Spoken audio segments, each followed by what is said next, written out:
Welcome. This is Recidiva. I'm sharing a recording of a casual Skyrim playthrough using a mod list I built. My profound thanks to all the mod creators who have made this game a crowdsourced treasure. I hope you enjoy.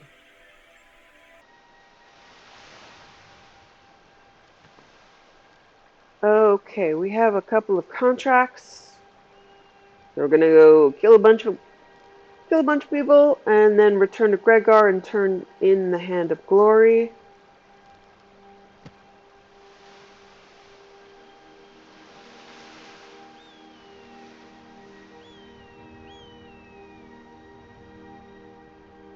Look at the pretty sky as we go to commit murder. Alright, I've got an actual blade, don't I? Yeah.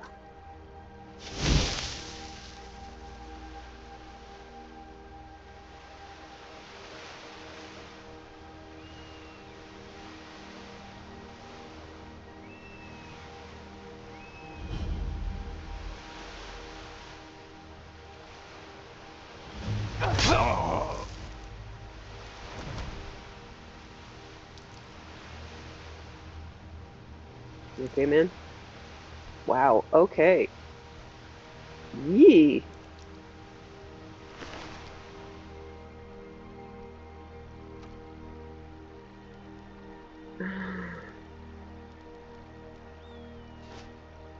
Skull of Deacus. Well, that's disturbing. Okay.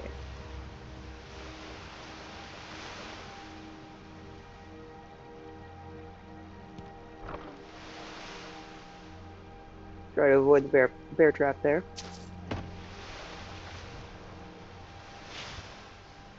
Okay.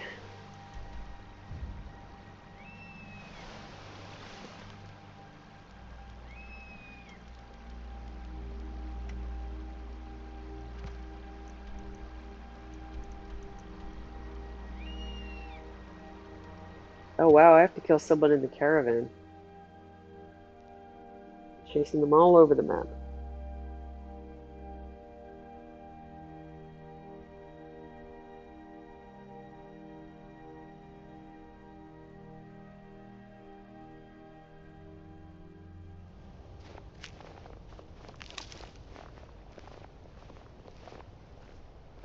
Okay.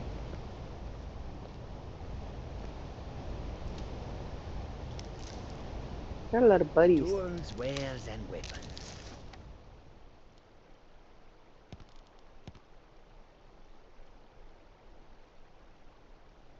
All for I bet I selling could at just fair kill him. prices. My stealth is really good.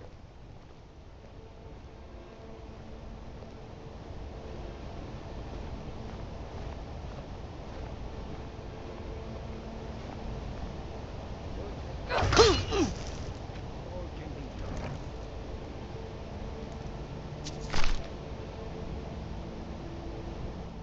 I got your We head. have been in this land for so long.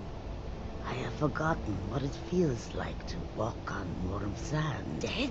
How did this Yes, I happen? know just what you mean. My toes are numb from the cold more often than not. Dead? How did this happen? Do Okay. you ever find that you regret making this journey? In truth, I do not. I have always dreamed of seeing new lands. And it does not hurt that we are making a good profit. That is true. Perhaps I should be more grateful for this opportunity. Not many Khajiit can say that they have visited Skyrim. And been randomly murdered.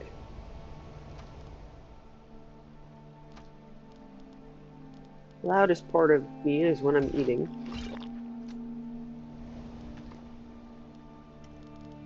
Okay, Honorius.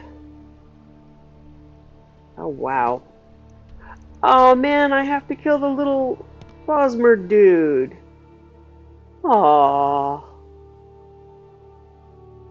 Wow, that's sad.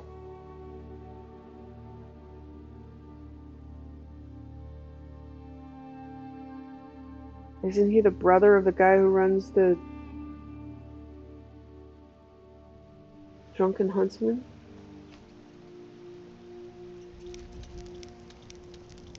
Hey, Kitty, I'm not going to pet you right now because I'm covered in blood. You might like that, but yeah, I think he is. Man, I don't like the Assassin's Guild.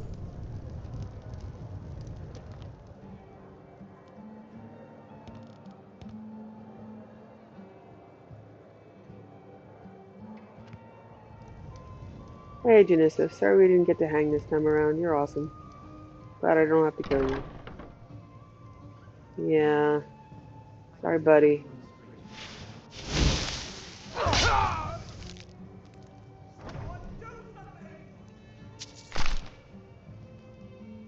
Yeah, I don't know why they fall through these dragon beds, but they do.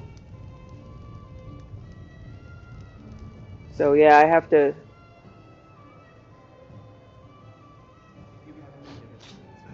Okay. Um, my new canon character that I'm working on, my Nord female, is the daughter of the Nico owner. And when you meet him, he is, under the bed, as I'd mentioned. I removed the dragon beds, but then I put them back in, because they just look very cool. And he's under the bed, and my poor Nord has to clip through in order to give him a proper burial, which mostly means turning off collision, and then, oh yeah, I was right there. Turning off collision and then disabling the corpse. That is her version of an unpleasant burial. I mean, but, how pleasant should the burial be?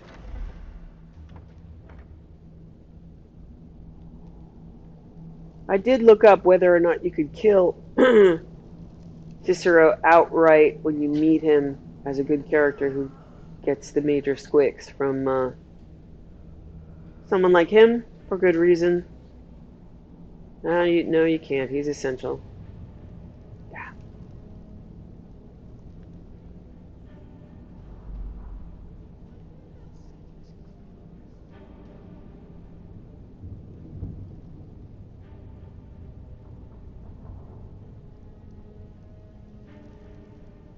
All right. Yeah. Let's wash off the blood.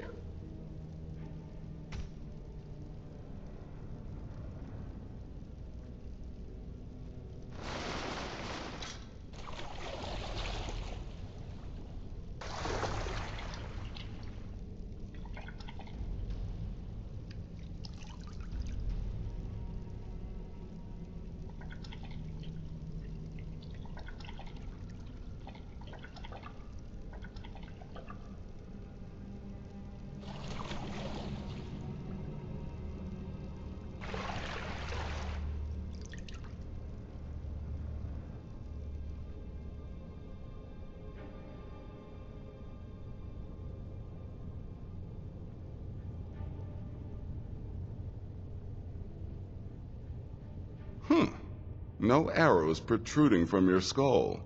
Can I assume Honoriath is dead then? Honorath is dead. Ah, so the hunter came to know the fear of the hunted. It was over really fast. Your payment, my friend. Well done. Got 750 gold for a death. Deacus is dead. We're like really cheap. Personally, I've always found Argonians to be incredibly unpredictable opponents, especially near water. In any event, nice work. Here's your payment. Mirandrojo is dead. Ah, well done, well done. Those caravanners can be an elusive bunch. Takes a fair bit of stalking to take one down. But then, that's half the fun, isn't it? Here's your payment. Well earned indeed.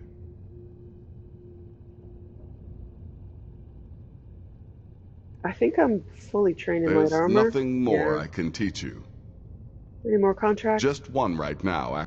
I need you to eliminate an old woman named Agnes, a servant in Fort Greymore. You've got people to kill, my friend.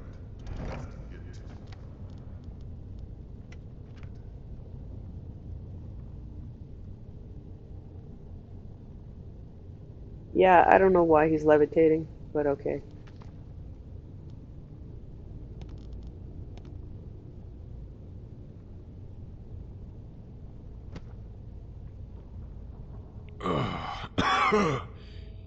Have you obtained the hand?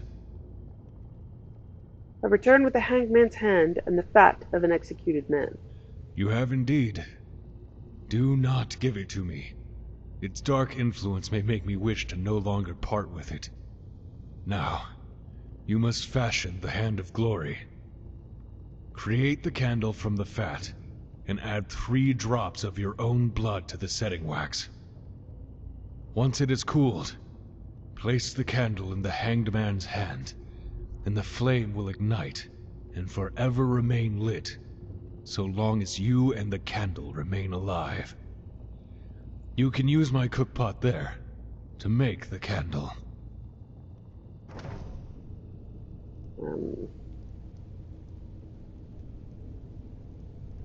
Oh, there is water in there. I keep saying, like, I have water in wash basins, and, like, I never see it.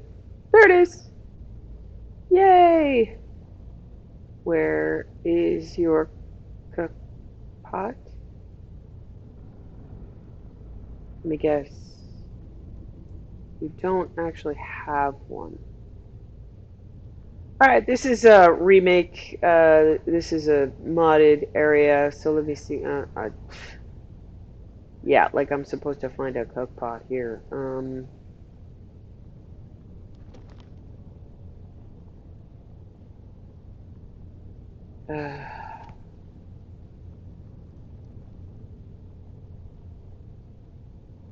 Yeah, I don't see one in here.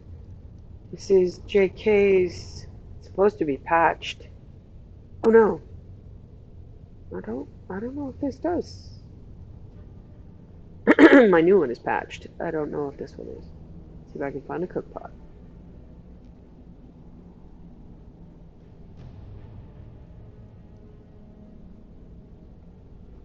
I can find lots of crock pots in here. Not so many cook pots. Alright, is that... Oh! Hey, cook pot.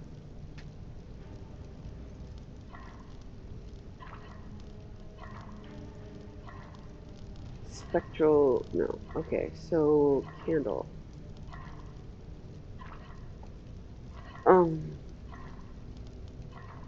Hello, kitty. Hey, sweetheart.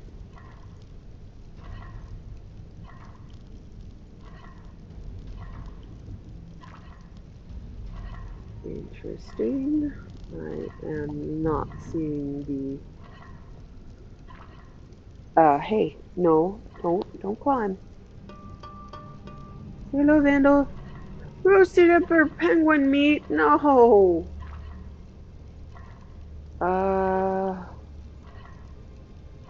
Coffee, deep glow char. Okay.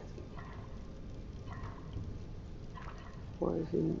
Oof.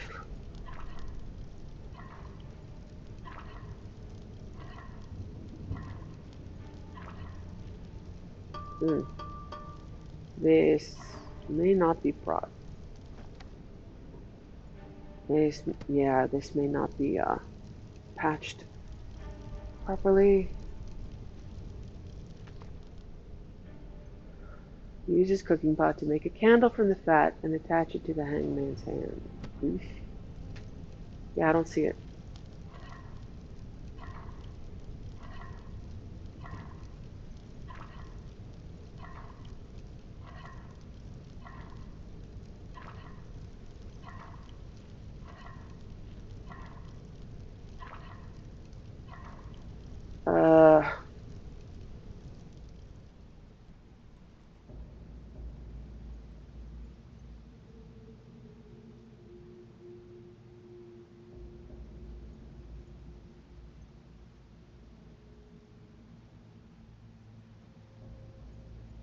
There are 4 versions of the weapon of the Hand of Glory.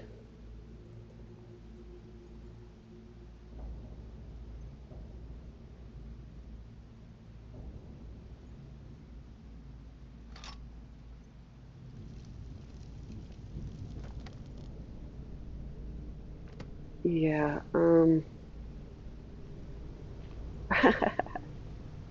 I have it, but I didn't advance the quest. Hold on a second, let me see.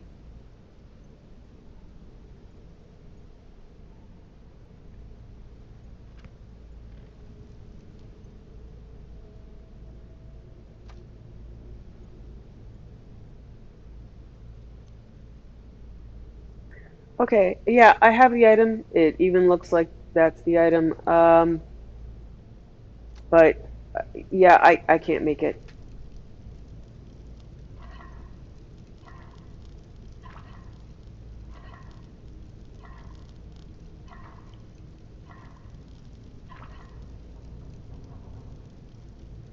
I do have the stuff to make it.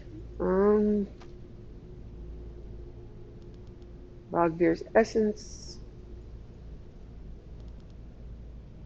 Hangman's hand. Okay, I I don't know what to tell you. It's bugged. Again, Legacy of the Dragonborn. I did not patch it correctly. Clearly, certain things are bugged. This is just going to be one of them.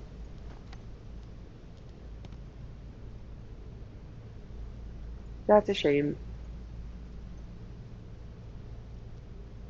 But there you go. Okay, I'm here.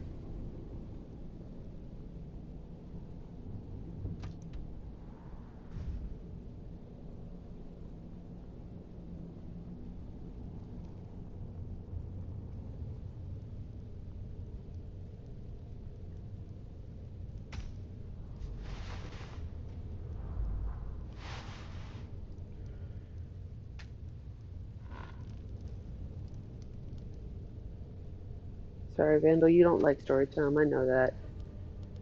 He's going to get up and slowly walk away. Real Baron Saya, Volume 4. Everything I've ever loved, I've lost, Baron Saya thought despondently, looking at the mounted knights behind and ahead. Her tire women? I don't know what that means. Her tire women near her in a carriage.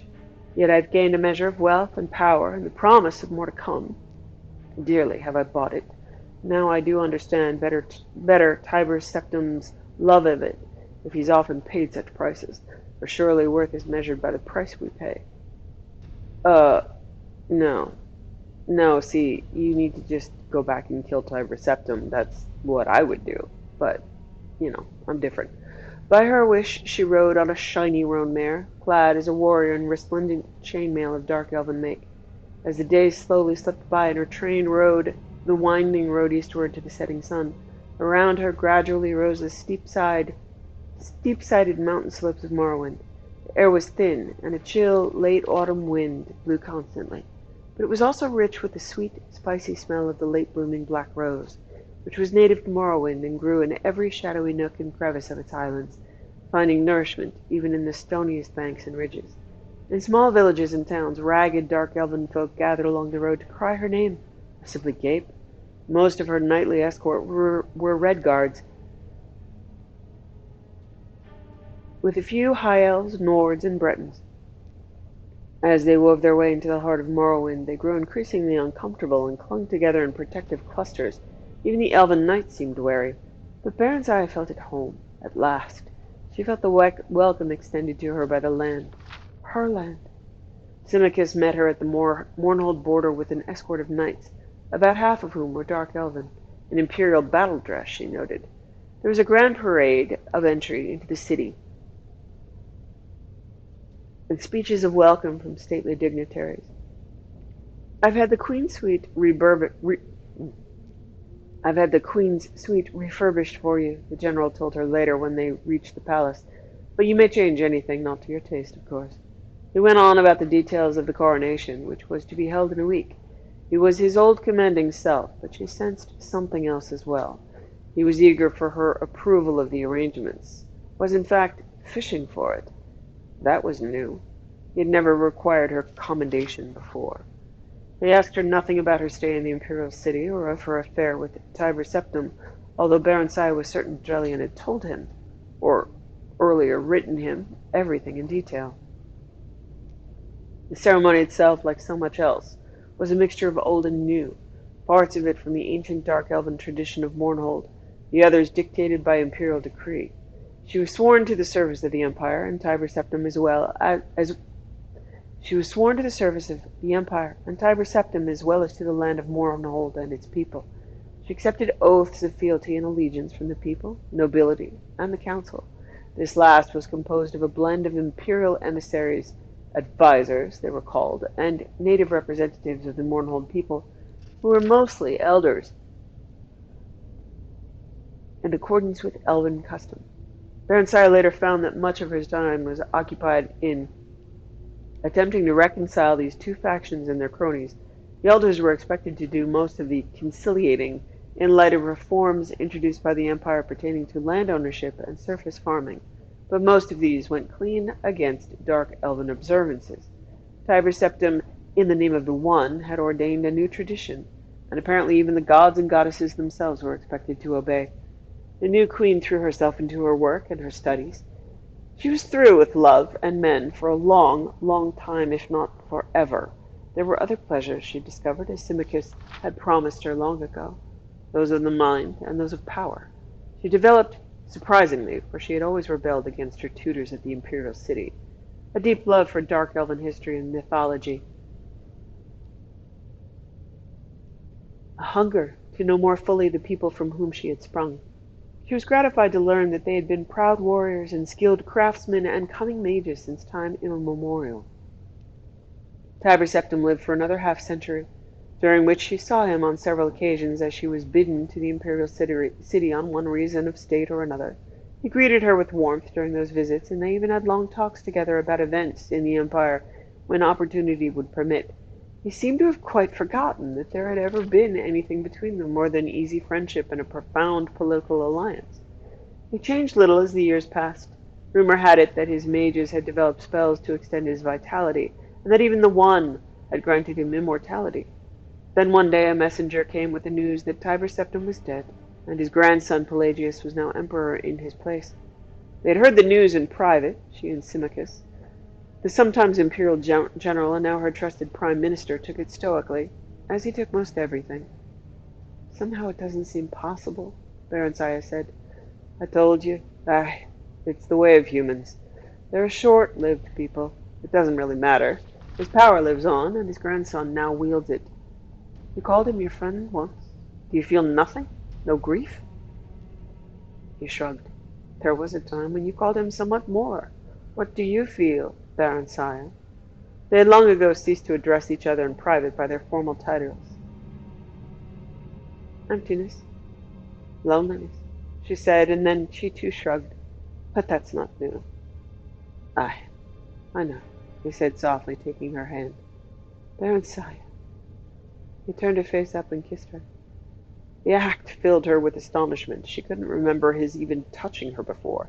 She'd never thought of him in that way, and yet, undeniably, an old familiar warmth spread through her. She'd forgotten how good it felt, that warmth. Not the scorching heat she'd felt with Tiber Septim, but the comforting, robust, and she somehow associated with Straw. Straw. Poor Straw. She hadn't thought of him in so long. He'd be middle-aged now, if he were still alive. Probably with a dozen children, she thought affectionately, and a hearty wife who hopefully could talk for two. Oh my god, so we're just blurring over the whole they took my baby and they killed my lover thing, and let's just fall in bed with every man. Oh my god. So, no romance, no actual, marry me, Baron Saya. Symmachus was saying. He seemed to have picked up on her thoughts of marriage, children, wives. I've worked and toiled and waited long enough, haven't I? Wow, so his whole romance is, you owe me? Ugh. Marriage. A peasant with peasant dreams. The thought appeared in her mind, clear and unbidden. Hadn't she used those very same words to describe Straw so very long ago? And yet, why not? If not Symmachus, who else? At least a political... okay, I can't. Many of the great noble families of Morrowind had been wiped out in Tiber Septim's Great War of Unification before the treaty. Dark elven rule had been restored, it was true, but not the old, not the true nobility. Most of them were upstarts like Symmachus, and not even half as good or deserving as he was. He'd fought to keep Mournhold whole and hale, while their so-called counselors would have picked at its bones, sucked them dry as Ebonheart had been sucked dry. He'd fought for Mournhold, fought for her, and she and the kingdom grew and thrived. She felt a sudden rush of gratitude and, undeniably, affection. He was steady and reliable, and he'd served her well and loved her well. "Why not?" she said, smiling, and took his hand and kissed him. Ugh. The union was a good one, in its political as well as personal aspects. While Tiber Septim's grandson, the Emperor Pelagius I, viewed her with a jaundiced eye, his trust in his father's old friend was absolute. Symmachus, however, was still viewed with suspicion by Morrowind's stiff-necked folk, chary at his peasant ancestry and his close ties to the Empire. But the Queen was quite unshakably popular. "The Lady Berencier is one of our own," it was whispered, "held captive as we." Berencier felt content. There was work, and there was pleasure, and what more could one ask of life? The years passed swiftly, with crises to be dealt with, and storms and famines and failures to be weathered, and plots to be foiled, and conspirators to be executed. Mournhold prospered steadily. Her people were secure and fed, her mines and farms productive. All was well, save that the royal marriage had produced no children, no heirs. Elven children are slow to come, and most demanding of their welcome, and noble children more so than others. Thus many decades had come to pass before they grew concerned. "The fault lies with me, Symmachus. I'm damaged goods," Berencier said bitterly. "If you want to take another—" "I want no other," Symmachus said gently, "nor do I know for certain that the fault is yours. Perhaps it is mine. Ah, whichever, we will seek a cure. If there is damage, surely it may be repaired." "How so, when we dare not entrust to anyone with the true story? Healers' oaths do not always hold. It won't matter if we change the time and circumstances a bit. What if we say, or fail to say, Geoffrey, sorry. Whatever we say, or fail to say, Geoffrey the storyteller never rests. The god's inventive mind and quick tongue are ever busy spreading gossip and rumors. Priests and healers and mages came and went, but all their prayers, potions, and philters produced not even a promise of bloom, let alone a single fruit. Eventually they thrust it from their minds and left it in the gods' hands. They were yet young, as elves went, with centuries ahead of them. There was time. With elves, there was always time. Berencier sat at dinner in the great hall, pushing food around on the plate, feeling bored and restless. Symmachus was away, having been summoned to the imperial city by Tiber Septim's great-great-grandson, Uriel Septim. Or was it his great-great-great-grandson? She had lost count, she realized. Their faces seemed to blur, one into the next. Perhaps she should have gone with him. If they'd been the delegation from Tyr, or Ter, on a tiresome matter that nevertheless required delicate handling. A bard was singing in an alcove off the hall, but Berencier wasn't listening. Lately all the songs seemed the same to her, whether new or old. Then a turn of phrase caught her attention. He was singing of freedom, of adventure, of freeing Morrowind from its chains. How dare he? Berencier sat up straight and turned to glare at him. Worse, she realized he was singing of some ancient and now immaterial war with the Skyrim Nords, praising the heroism of Kings Edward and Morlin and their brave companions. The tale was old enough, certainly, yet the song was new, and its meaning, Berencier could be sure. A bold fellow, this bard, but with a strong, passionate voice and a good ear for music. Rather handsome, too, in a raffish sort of way. He didn't look to be well off exactly, nor was he all that young. Certainly he couldn't be under a century of age. Why hadn't she heard him before? Or at least heard of him? "Who is he?" she inquired of a lady-in-waiting. The woman shrugged and said, "Calls himself the Nightingale, milady. No one seems to know anything about him." "Bid him speak with me when he is done." The man called the Nightingale came to her, thanked her for the honor of the Queen's audience and the fat purse she handed him. His manner wasn't bold at all, she decided. rather quiet and unassuming. He was quick enough with gossip about others, but she learned nothing about him. He turned all questions away with a joking riposte or a ribald tale. Yet these were recounted so charmingly it was impossible to take offense. My true name? Milady, I am no one. No, no, my parents named me no one, or was it nobody? What matters now? It matters not. How many parents give name to that which they know not? Ah, I believe that was the name, know not. I've been a nightingale for so long I do not remember, since, last month at the very least, or was it last week? All my memory goes into song and tale, you see, milady. I have none left for myself. I'm really quite dull. Where was I born? Why, nowhere. I plan to settle in Dunroman when I get there, but I'm in no hurry. I see. And will you then marry at all sure? Very perceptive of you, milady. Perhaps, perhaps. Although I find in haste quite charming too, at whiles. Ah, you are fickle then. Like the wind, milady, I blow hither and yon, hot and cold, as chance suits. Chance is my suit, naught else wears well on me. Burnside smiled. Stay with us a while then, if you will, my lord heretic. As you wish, milady bright. After that brief exchange, Barenshire found her interest in life somehow rekindled. All that had seemed stale became fresh and new again. She greeted each day with zest, looking forward to conversation with the nightingale and the gift of his song. Unlike other bards, he never sang her praises, nor other women's, but only of high adventure and bold deeds.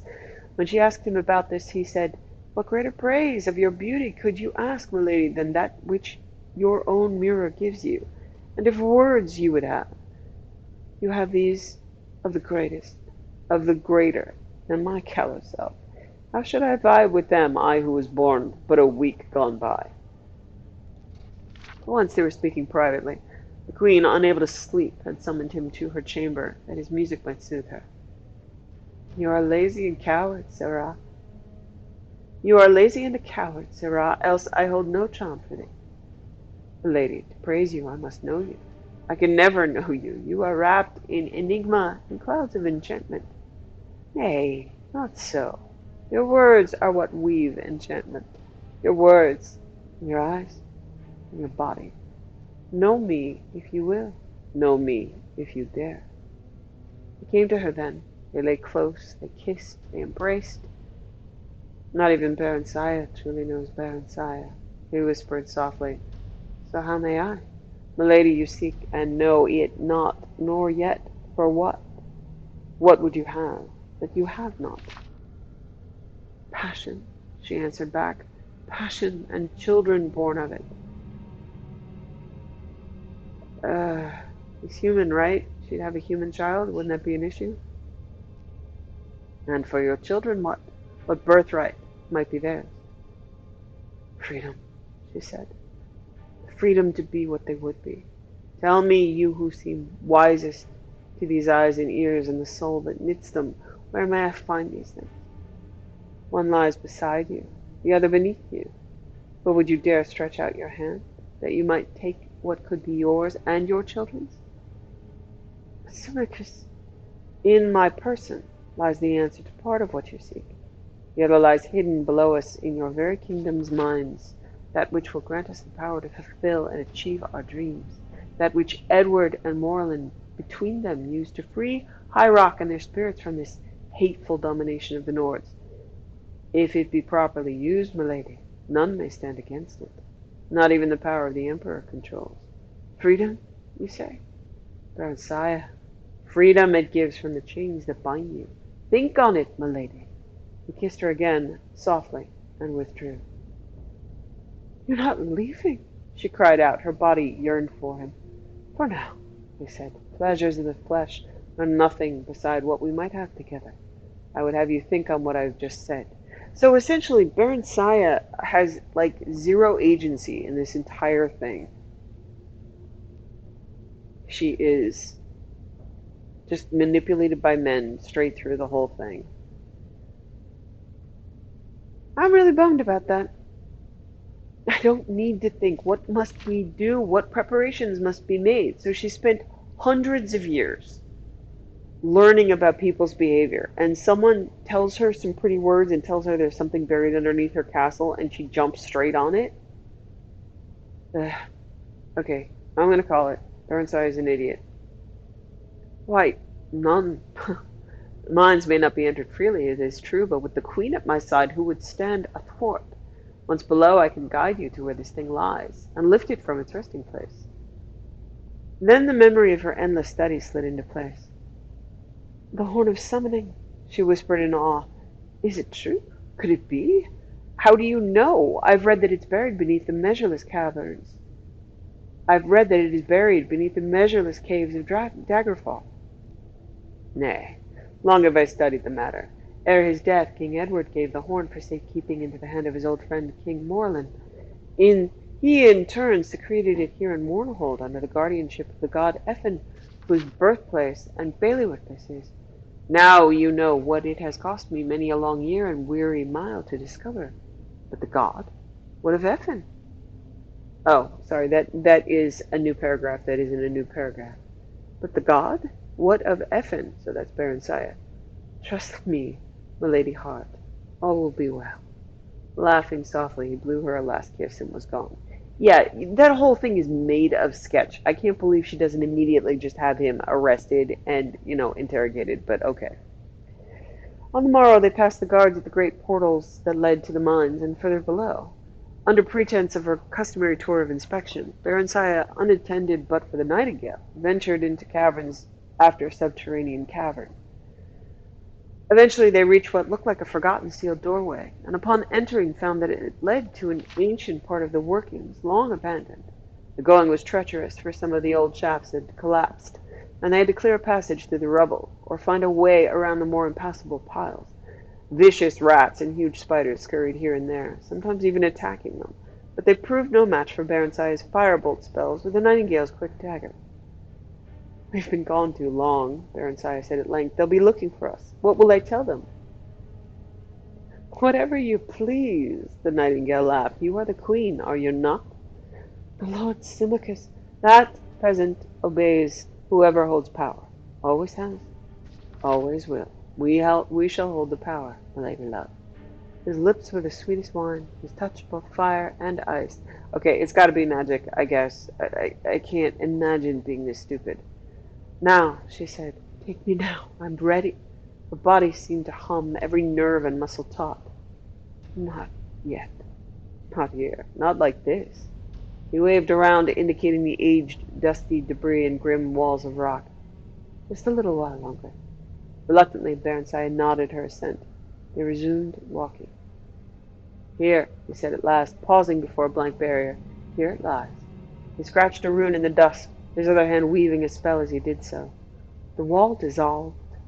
It revealed an entrance to some ancient shrine. In the midst stood a statue of a god, hammer in hand, poised above an adamantine anvil. By my blood, Effin, the nightingale cried, I bid thee waken. Morland's heir of ebon heart am I, last of the royal line, sharer of thy blood. At Morrowind's last need, with all of elvendom in dread peril of their selves and souls, release to me that guerdon which thou guardest. Now I do bid thee, strike. At his final words the statue glowed and quickened. The blank stone eyes shone a bright red. The massive head nodded, the hammer smote the anvil, and it split asunder with a thunderous crash, the stone god itself crumbling. Barentsaya clapped her hands over her ears and crouched down, shaking terribly and moaning out loud. The nightingale strode forward boldly and clasped the thing that lay among the ruins with a roar of ecstasy. He lifted it high. Someone's coming, Barentsaya cried in alarm, then noticed for the first time what it was he was holding aloft. Wait, that's not the horn. It's a staff. Indeed, my lady, you see truly, at last. The nightingale laughed aloud. I am sorry, my lady sweet, but I must leave you now. Perhaps we shall meet again one day. Until then, Symmachus, he said to the mail-clad figure who had appeared behind them, she is all yours. You may claim her back. No, Barensiah screamed. She sprang up and ran toward him, but he was gone, winked out of existence, just as Symmachus, claymore drawn, reached him. His blade cleaved a single stroke through empty air, then he stood still, as if taking the stone god's place. Barensiah said nothing, heard nothing, saw nothing, felt nothing. Okay, all these epics of women are just, they're so helpless and so stupid. Symmachus told the half-dozen or so elves who would accompany him that the Nightingale and Queen Barensiah had lost their way and had been set upon by giant spiders, that the Nightingale had lost his footing and fallen into a deep crevice which closed over him, that his body could not be recovered, that the Queen had been badly shaken by the encounter, and deeply mourned the loss of her friend who had fallen in her defense.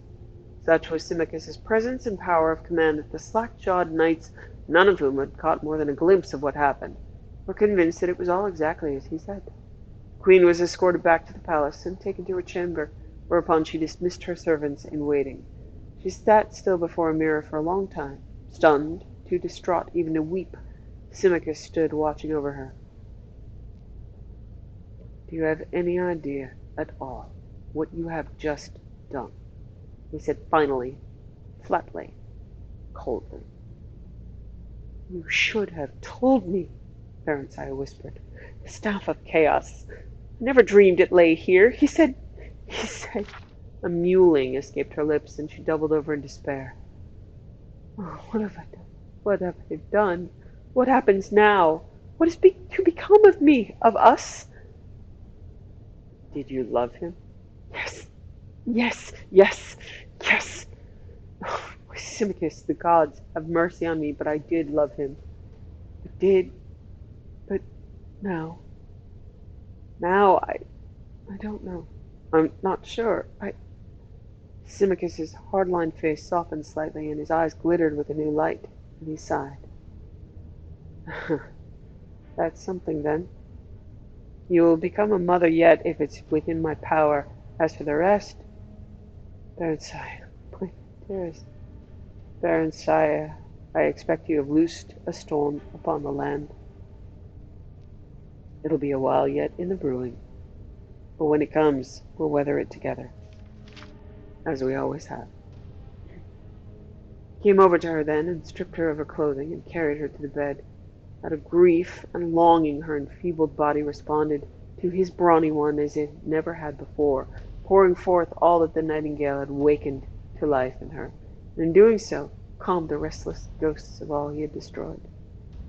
She was empty and emptied, and then she was filled. Her child was planted and grew within her. As her son flourished in the womb, so did her feeling toward patient, faithful, devoted Symmachus, who had been rooted in long friendship and unbroken affection, and which now, at last, ripened into the fullness of true love. So her only purpose is to be a figurehead, to be manipulated, and to have a baby. 8 years later, they were again blessed, this time with a daughter. Directly after the Nightingale's theft of the Staff of Chaos, Symmachus had sent urgent secret communiques to Uriel Septim. He had not gone himself, as he would normally have, choosing instead to stay with Barensiah during her fertile period, to father a son upon her. For this, and for the theft, he suffered Uriel Septim's temporary disfavor and unjust suspicion. Spies were sent in search of the thief, but the Nightingale seemed to have vanished whence he had come, whoever that was. Dark elf in part, perhaps, said Barensiah, but part human, too, I think, in disguise, else I would not have come so quickly to fertility. Part dark elf for sure, and an ancient Ra'athim lineage at that, else he would not have been able to free the staff, Symmachus reasoned. He turned to peer at her fixedly. "I don't think he would have lain with you. As an elf he did not dare, for then he would not have been able to part from you." "I don't know what that means." He smiled, and he turned serious once more. He knew the staff lay there, not the horn, and that he must teleport to safety. The staff is not a weapon that would have seen him clear, unlike the horn. Praise the gods, at least, that he did not have that. It seems all was as he expected. But how did he know? I placed the staff there myself with the aid of the ragtail end of the Ra'athim clan, who now sits king in Castle Evertonheart as a reward. Tiber Septim claimed the horn, but left the staff for safekeeping. Now the Nightingale can use the staff to sow seeds of strife and dissension wherever he goes, if he wishes, yet that alone will not gain him power. That lies with the horn, and the ability to use it. I'm not so sure it's power the Nightingale seeks, Baranziah said. All seek power, Simicus said, each in our own way. Not I, she answered. Oh, for fuck's sake, you've got to be kidding. You gave up true love, fertility, and freedom for power. I, my lord, have found that for which I sought. Oh my god. Ugh. I'm grossed out. Okay.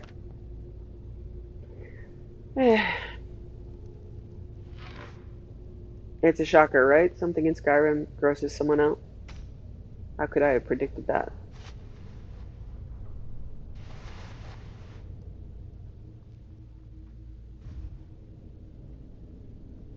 I cannot sleep while being asked to leave. Oh, for fuck's sake. I'm being asked to leave the Assassin's Guild, apparently.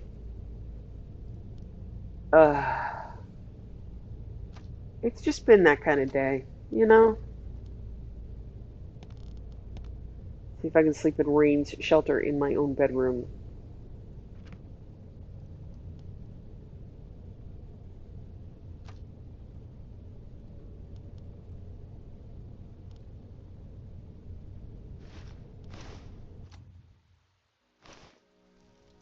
Jerks.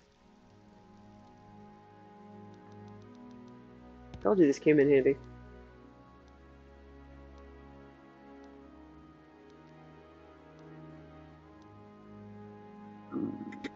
Oh, and I gave up on my Sunhelm auto feed because it just kept eating the same thing. I have this inventory full of awesome food, and it just kept eating like grilled leeks and baked potatoes. And stop it! I made all this great stuff.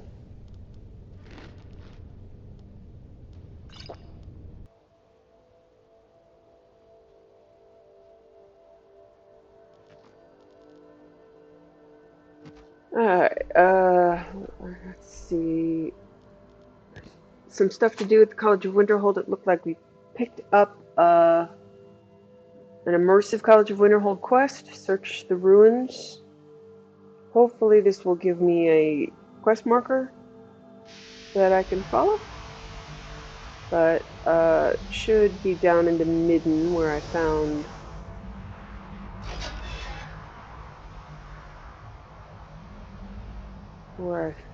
the book, I would guess.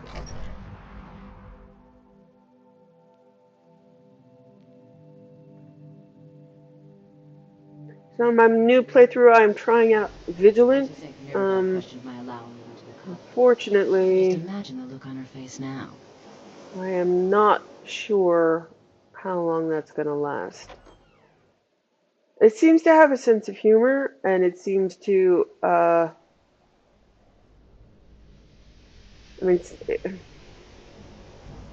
I guess my issue is that there's quite a bit of forced role-playing where you have to do,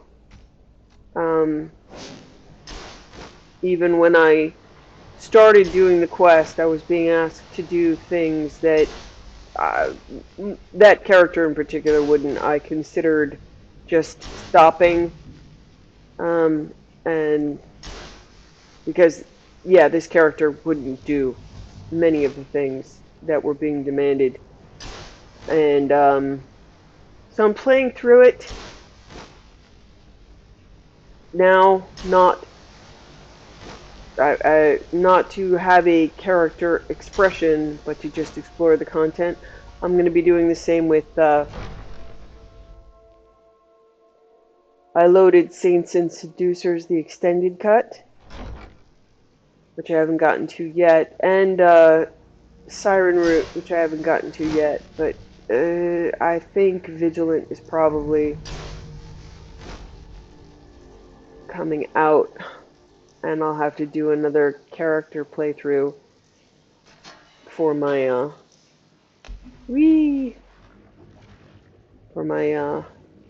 Stendar worshipper, because it is just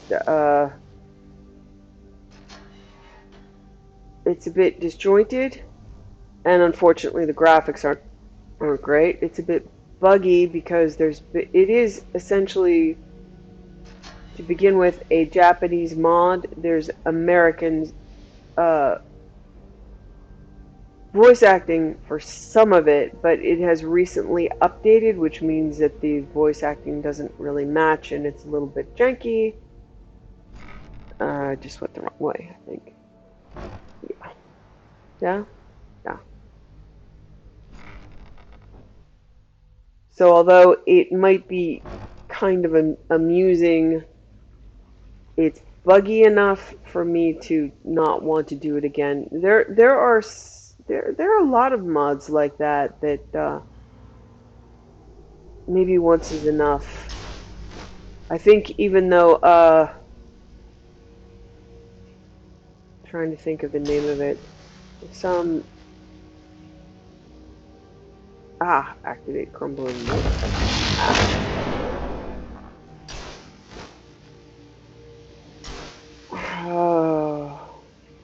Some of the player-made mods are really worth doing, but they're not necessarily worth doing twice. I'm gonna have to jump down there, huh? Yeah?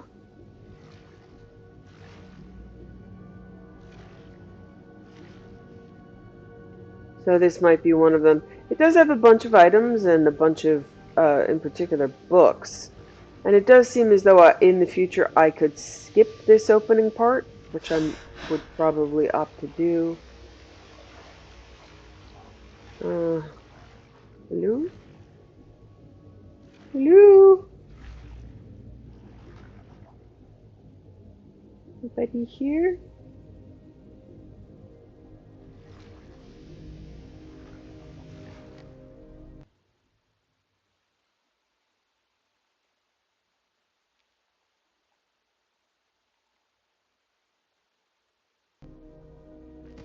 So I'm afraid and the characters look pretty crappy.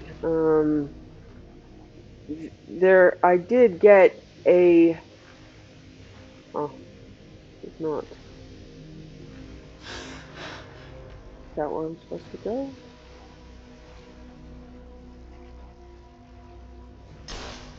Alright.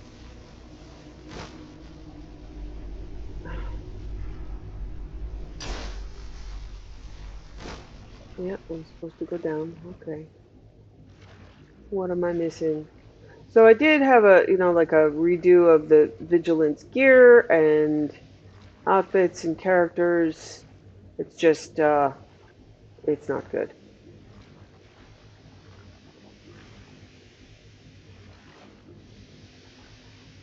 So, Vigilant might be getting a pass from me. I think I'll play through it once, see how it goes, but my playthrough has turned into a test run for new world mods. Come on, guys. Oh, and I can't cast underwater to help me with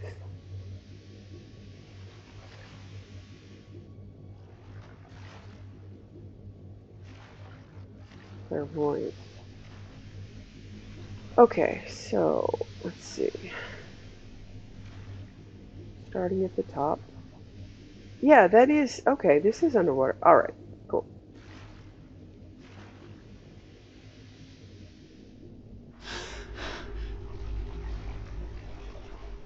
So the Saints and Seducers extended cut.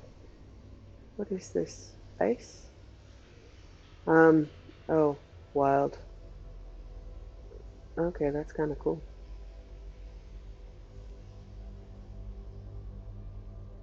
Reintroduces the Shivering Isles and puts a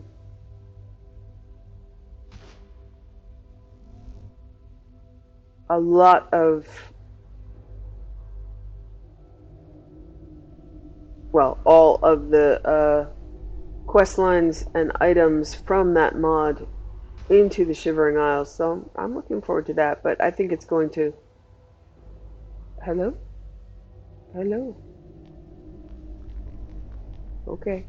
Okay. What? Okay. Oh, I'm stuck on the ghost. I'm stuck on you.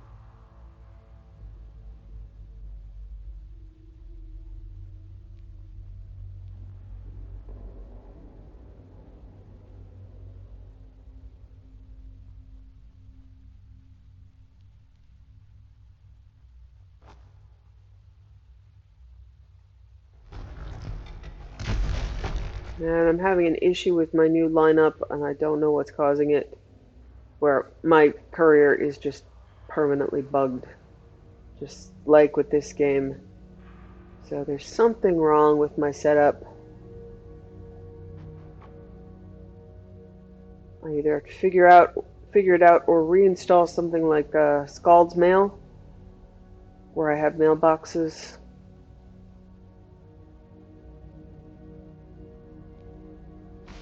I tried Lily, and I installed Lily because she's Lily the courier, because she is always in the same spot. But yeah, I could always find her, but she just never had mail for me. So, I've got a problem.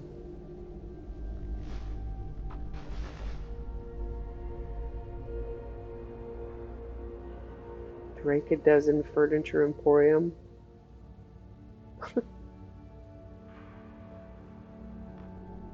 Yeah, I think in Morrowind, the currency was Drake's, not Septums or gold or whatever it is here. I've got a couple of mods, so I think it's called Septums for me, because I've patched it. Eee. Run away!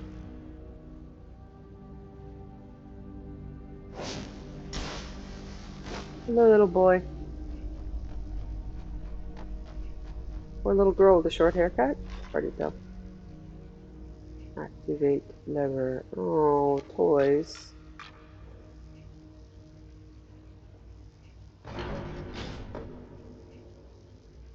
Ooh.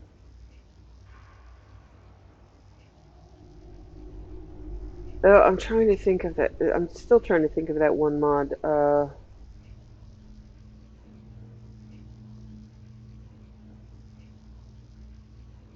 Forgotten City. That's what it's called.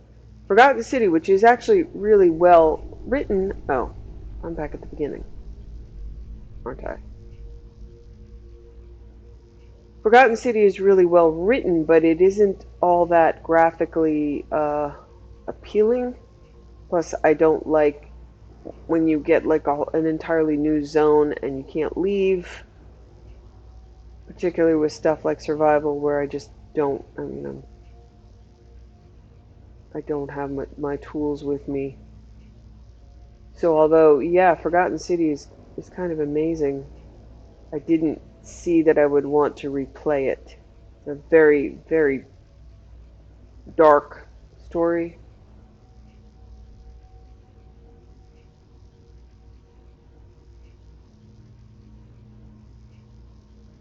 Oh, goodness sake, someone help me.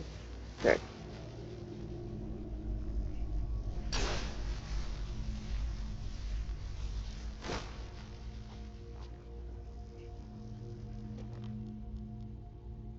Search the ruins of Winter. Okay, it's just a generic.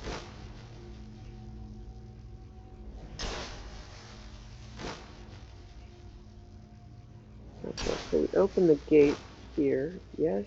Alright, how did I get turned around? Well, because that's my nature. That's how.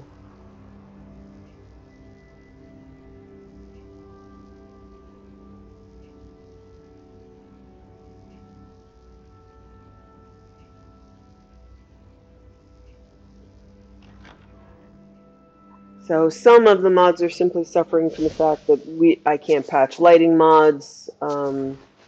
Part of the issue. Ow! Don't do that. Part of the issue with Vigilant is that it is not patched for followers. I don't think I want to sit there. No, that's okay. Elder Vindar's Journal. Property of the Temple of the Gods. Rain's Hand, 4E122. Mordas the First. Fakerson is missing his third sermon in a row. I doubt he'll return to the temple before his father returns or before this storm abates. The congregation has been shrinking for too long. Elder Rhodey had advised incorporating select Daedra into our pantheon to attract the Dunmer, but I fear that would alienate the indigenous Nords. Tirdas II. The Sea of Ghosts has practically come alive these past days. Annika was hanged at dawn for allowing crates of skooma through the harbor gates last month. The execution had to take place in the market to protect it against the biting wind and rain.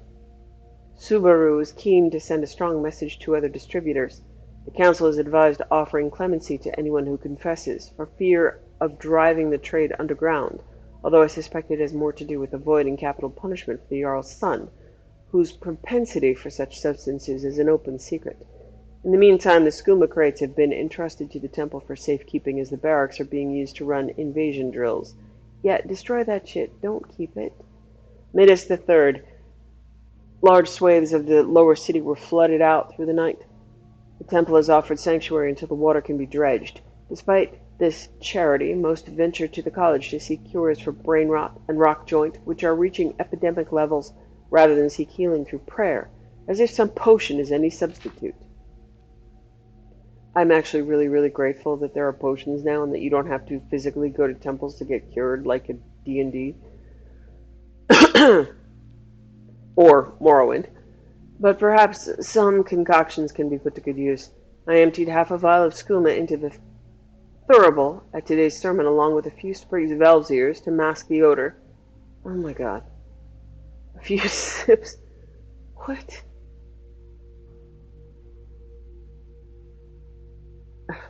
A few sips on a cure poison draft have protected me from the substance, but the effects on today's congregation were incredible.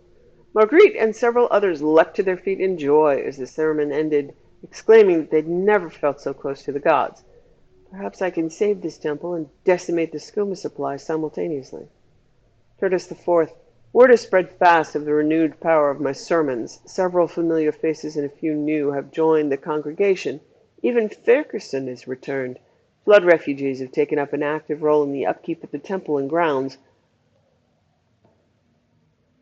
This place feels more alive than ever. Word has it Arnold of the Guard has become interested in the shifting skooma trade, but the true cause is easily obfuscated. Ships have not docked since Mordas, and Annika's execution has made dealers far more cautious. I tell him. Nevertheless, there have been no skooma-related incidents since Annika's shipment was seized. Brain rot and rock joints still plague the streets, but there's a renewed interest in the power of prayer to cure such ills. Fredis V. An Altmer shipment of wheat and exotic fauna was wrecked today just off the coast. Of 32 crew, only 4 survived, each taken to the college for healing. It appears the animals also perished. Members of the congregation are willing to brave the elements to attend sermons, so I have equipped them with supplies for delivery to the elderly, people the college seemed unconcerned about. Loretus VI. The gods have forsaken us on this day. Come midday, the storm seemed to have all but passed. The rain ceased, thunder quieted, and the sea of ghosts receded, only it continued to recede until the elven wreck was left high and dry. Seagulls flocked south, and several hounds burst from their kennels and fled. Over the horizon, a wall of water twice the height of the gates went toward the city and crashed against the coast. The very heavens shuddered, and the entire city slid down toward the sea. Great mountains of stone, like the jaws of Nirn, came up over the walls and crashed shut above the temple. Everything went dark. Everything still dark. Where is Stendar's guiding light? Tirdas IX. Those of us that were in the temple managed to collect and prepare a few bodies from the market, but the palace district is gone. Fakerson disappeared in the night. Screams, barely human, echo through the ruins. The gravity of our situation is not lost on me. Are we to die here of starvation, thirst, or suffocation? worse fall victim to savagery? Our final moments will not be so desperate. I've emptied 3 vials of skooma into the thurible before I make my final address. Gods have mercy on us, and let it be known that Elder Vindar worshipped no pride. Elder Vindar's an asshole.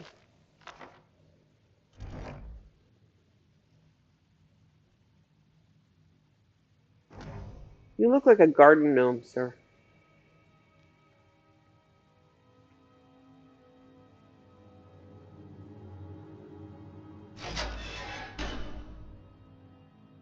Look into Mara's mirror. Okay.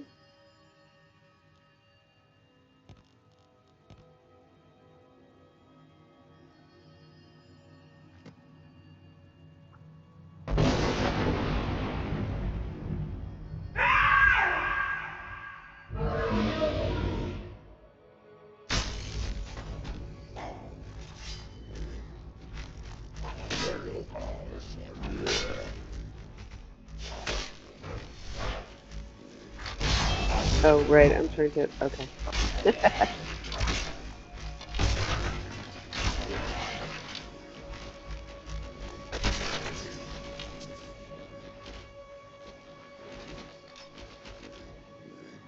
What the fuck is happening?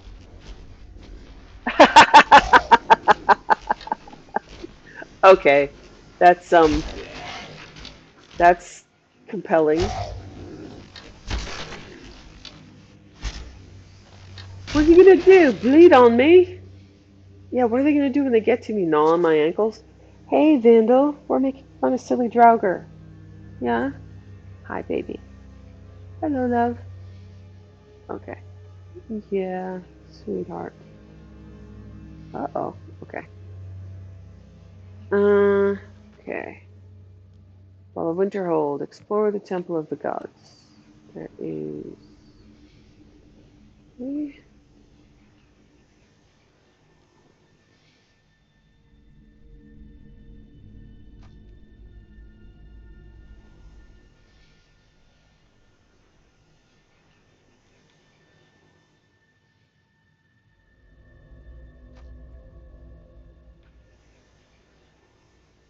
Okay.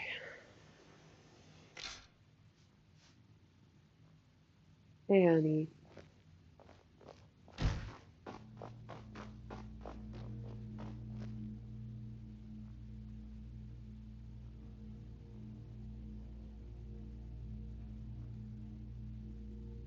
Okay.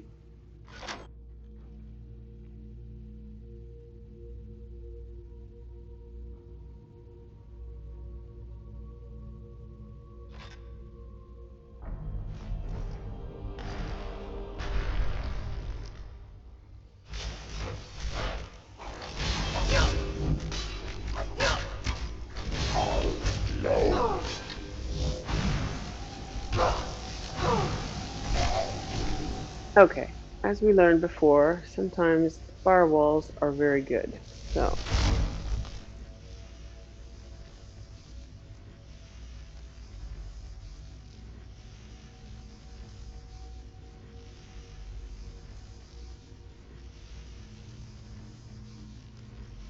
Okay. Oh, yeah, right. That's the one that has way... Okay, it was Unbounded Storms.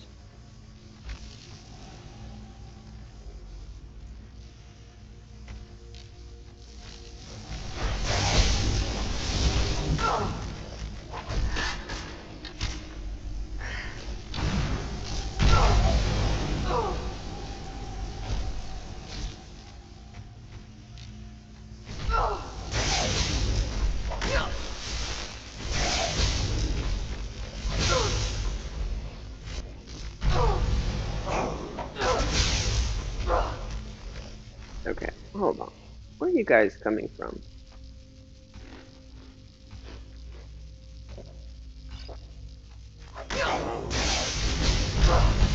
Yeah, and now I'm longing for like a one-hander and a shield. What am I doing? Alright.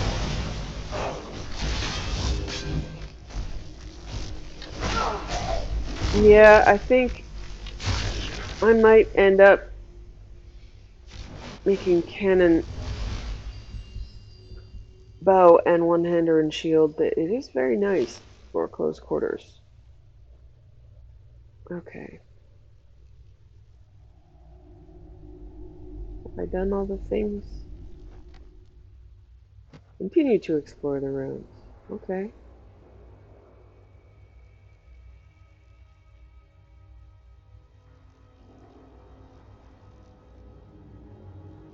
Making sure these don't have false backs.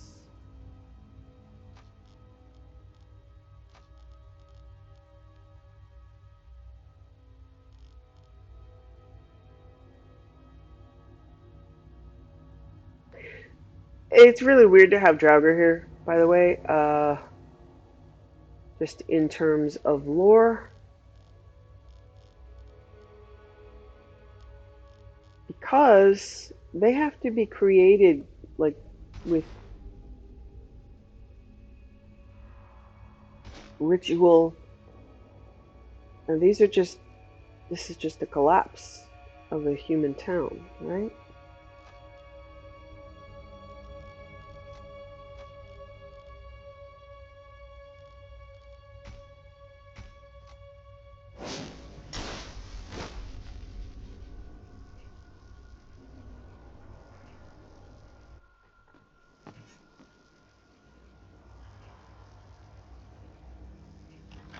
So I believe Draugr are being misused. We do better with ghosts here.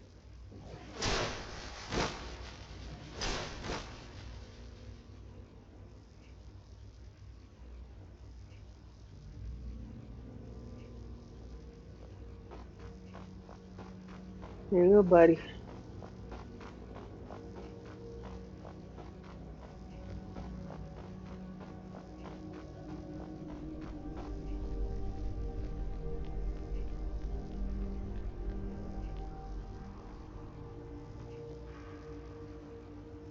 Yeah?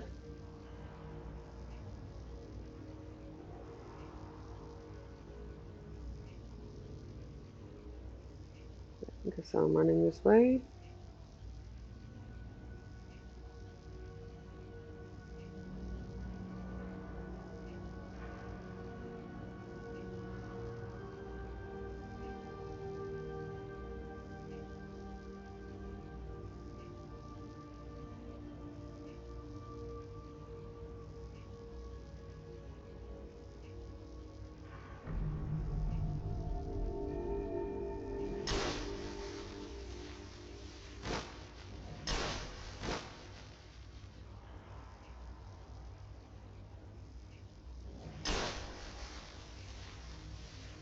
Good. Okay. No, I'm mistaken.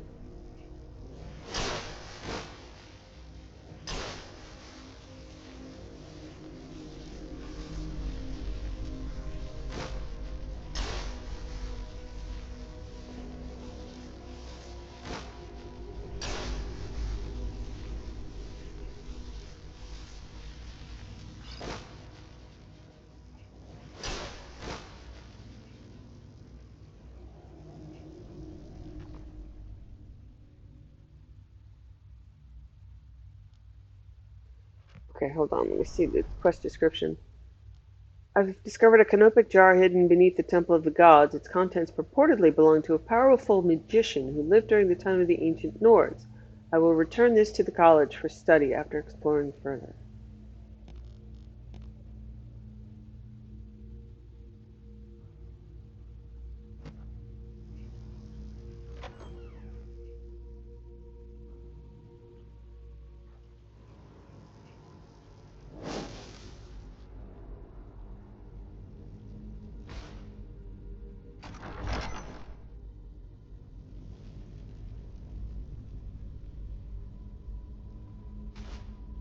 Okay, so apparently they broke into old ruins.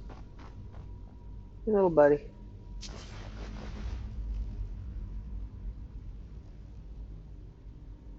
So they built on top of and fell into ruins?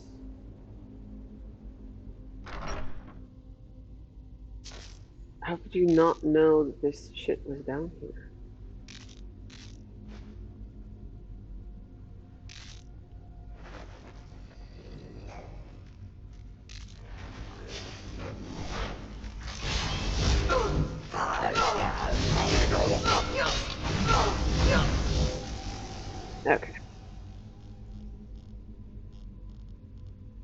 So, unbounded storms.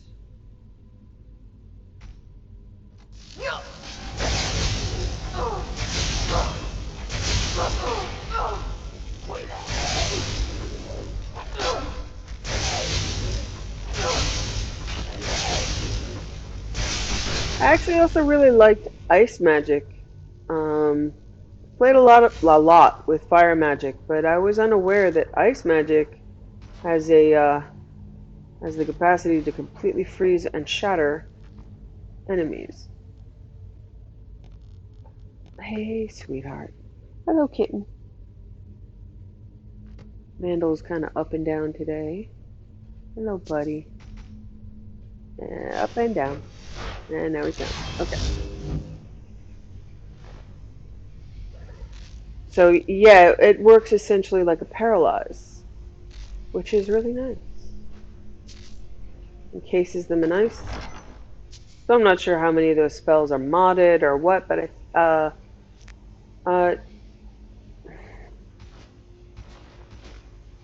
yeah, I need lights down here. I'm not sure this.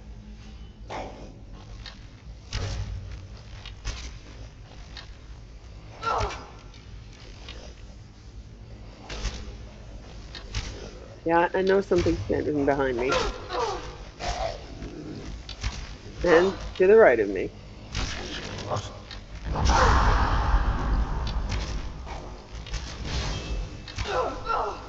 Yeah, this bound bow is, as I get bigger and bigger, it's not cutting it. The damage is not high enough. It's good for stealth damage on small things. But, yeah, I'm starting to want I'm starting to want a one-hander and shield, honestly, at this point. Suppose I could. I won't have the really cool, fun animations, though.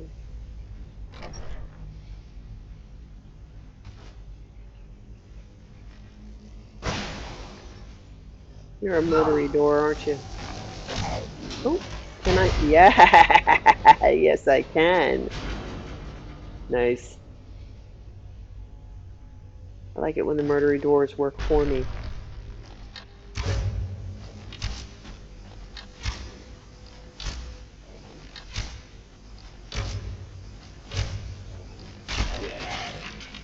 The bow, however, is like completely unbeatable in terms of stealth pulling.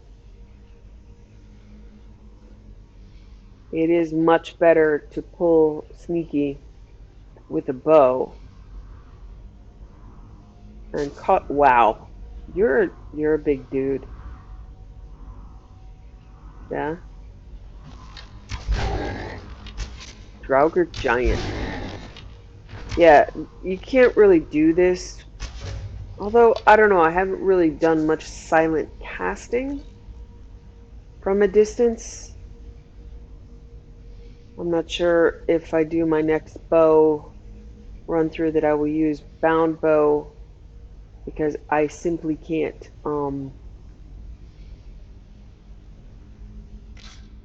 tell what my damage is. And if I make a really, really powerful crossbow,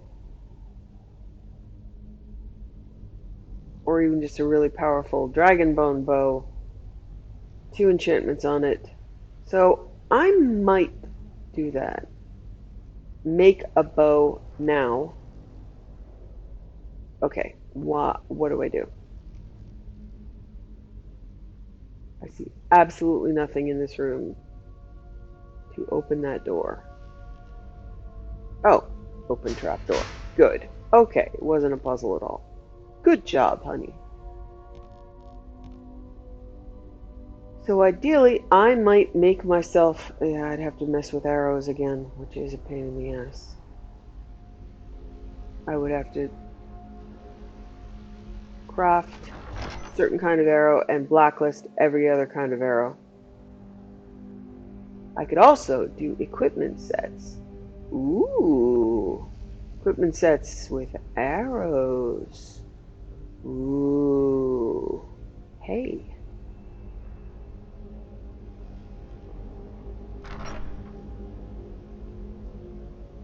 Wonder if you can save. I imagine you can certainly save the equipment state of bows and arrows. That sounds like a good project for me. Like a really good one-hander and shield. Grab some ice spells.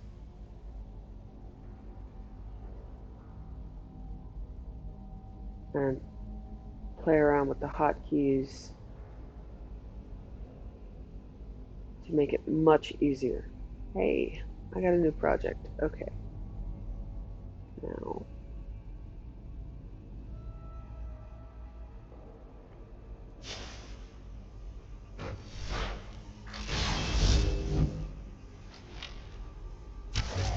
Okay.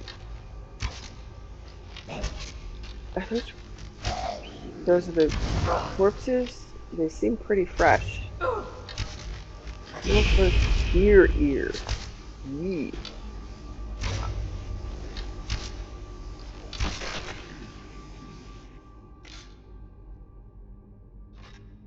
I don't.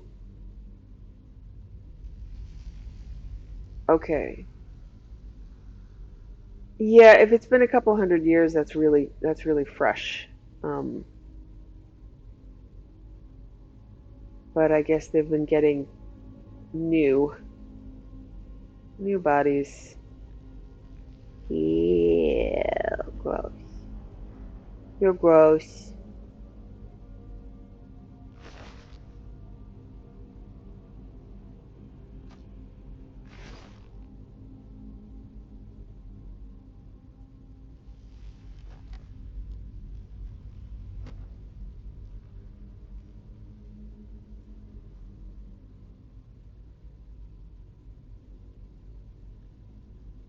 Uh, hey. Hey, honey. I'm sorry.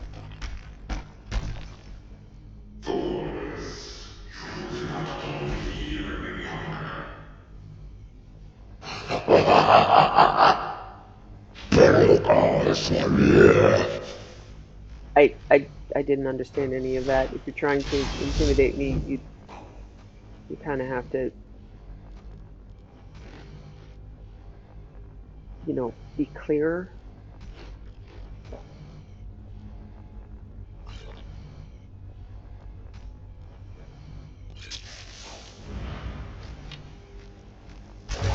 Enunciate, sir. Yeah, this is the problem that I've mentioned about just when you raise all of your skills, you really essentially end up kind of nerfing yourself. But I do want to get to level 80 because I want to have the Ebony Warrior encounter. So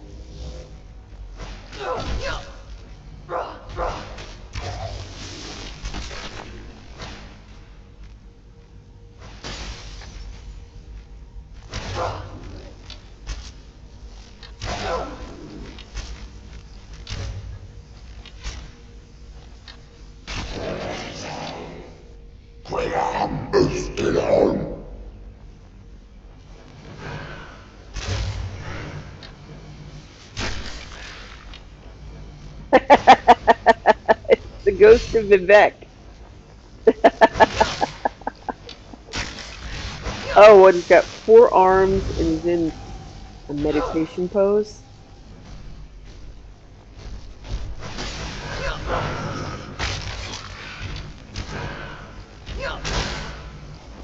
Osa Domini, and that means dominating bone in Latin. You guys.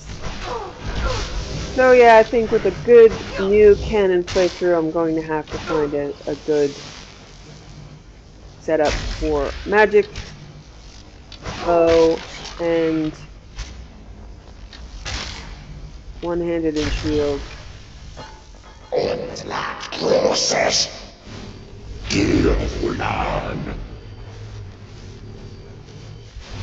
That just sounds like generic. Excuse me?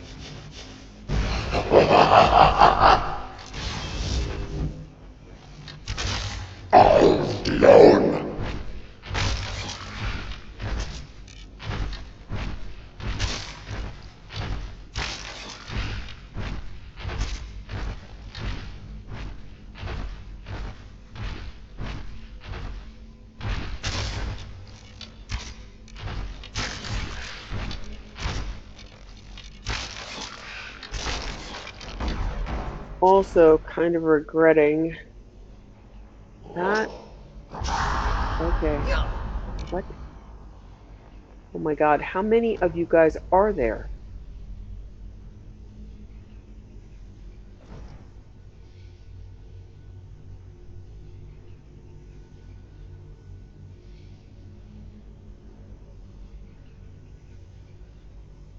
I like that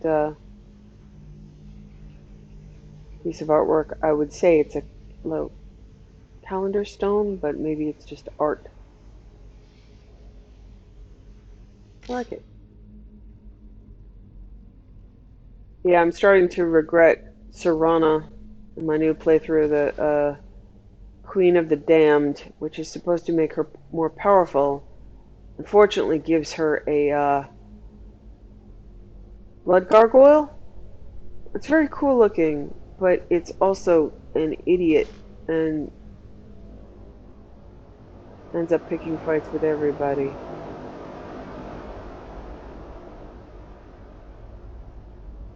Okay, do I have to go out the very long... Okay, let me get up to the top of here and see if this is... Yeah, okay, this is the way out. Okay.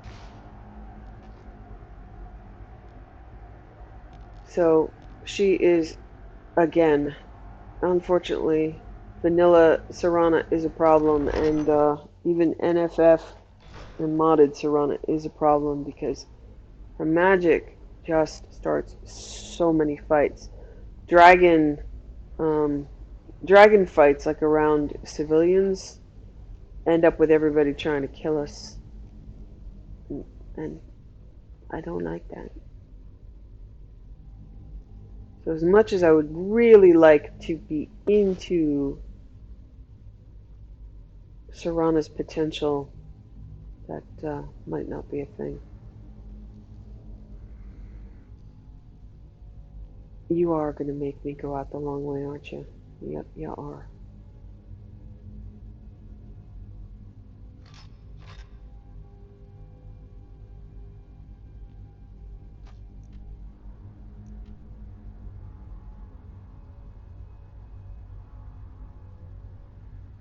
Okay, I could have gone out the other way, plus it looks like I missed a spot.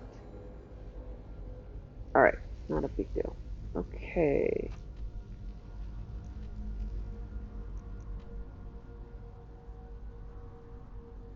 Okay, there's an entrance there, but it doesn't look like it's sending me back out into the world, so I'm not going to backtrack.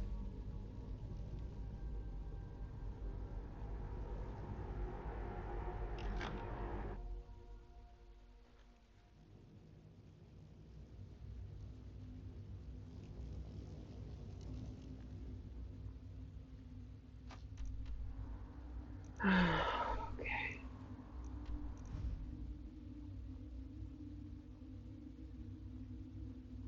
And this is a place where I would love to teleport, but I shouldn't because I don't know if there's a force grate at the end of this.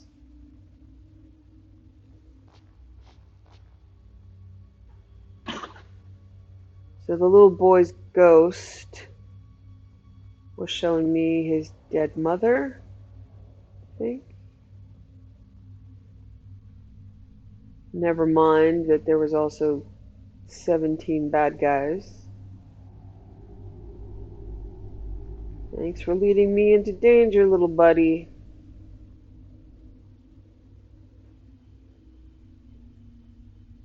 Okay, come on now.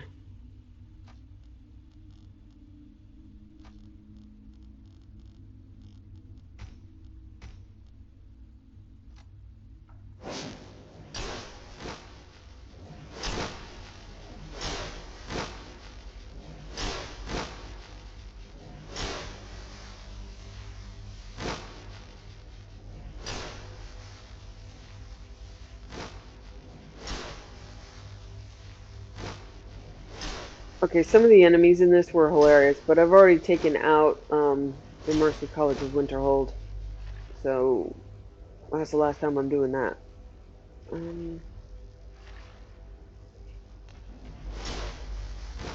Little Draugr cocoons were hilarious. Hey, Vandal. Hi, sweetheart. Once more into the breach, little buddy.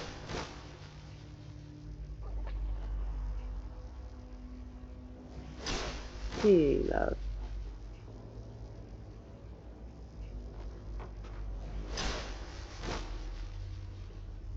Yeah.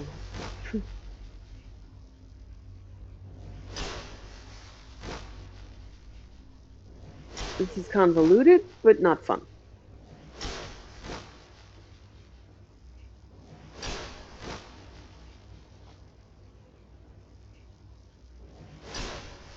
Oh my god, seriously? I'm right back. Here. How do I get out? People. Okay, let's hope.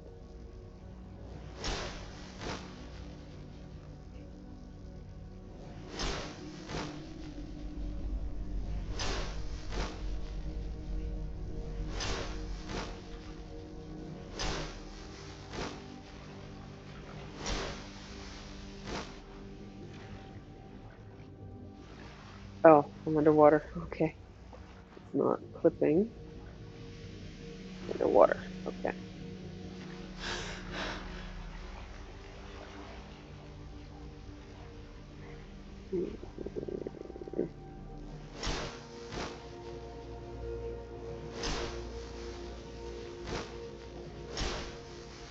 No, Vandal, you can't have the keyboard, buddy.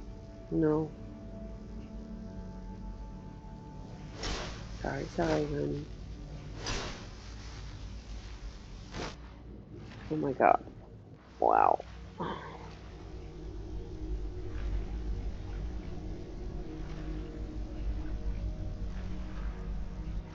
Uh,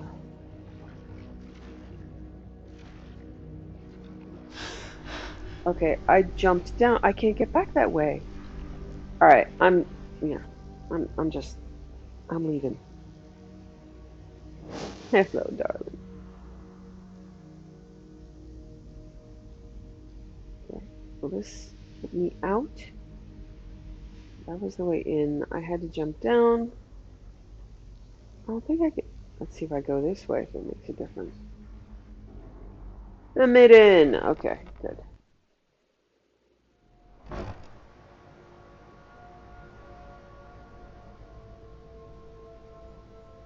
Why is it sending me back there? Oh, I finally got to that chest.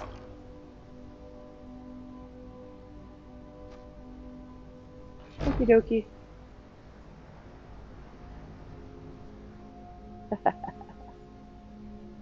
Alright, I'm gonna teleport out of here. Well, hold on. No. Let's see. There's got to be a way.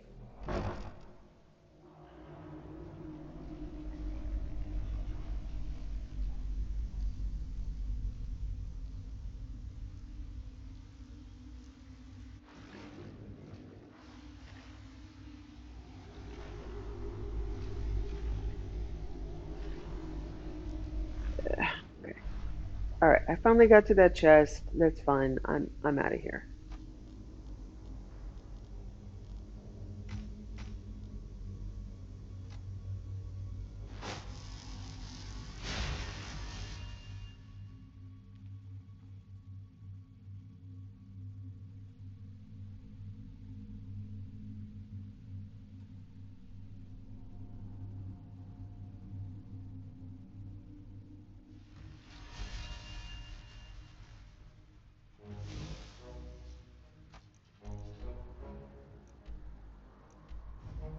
Well, while I'm here,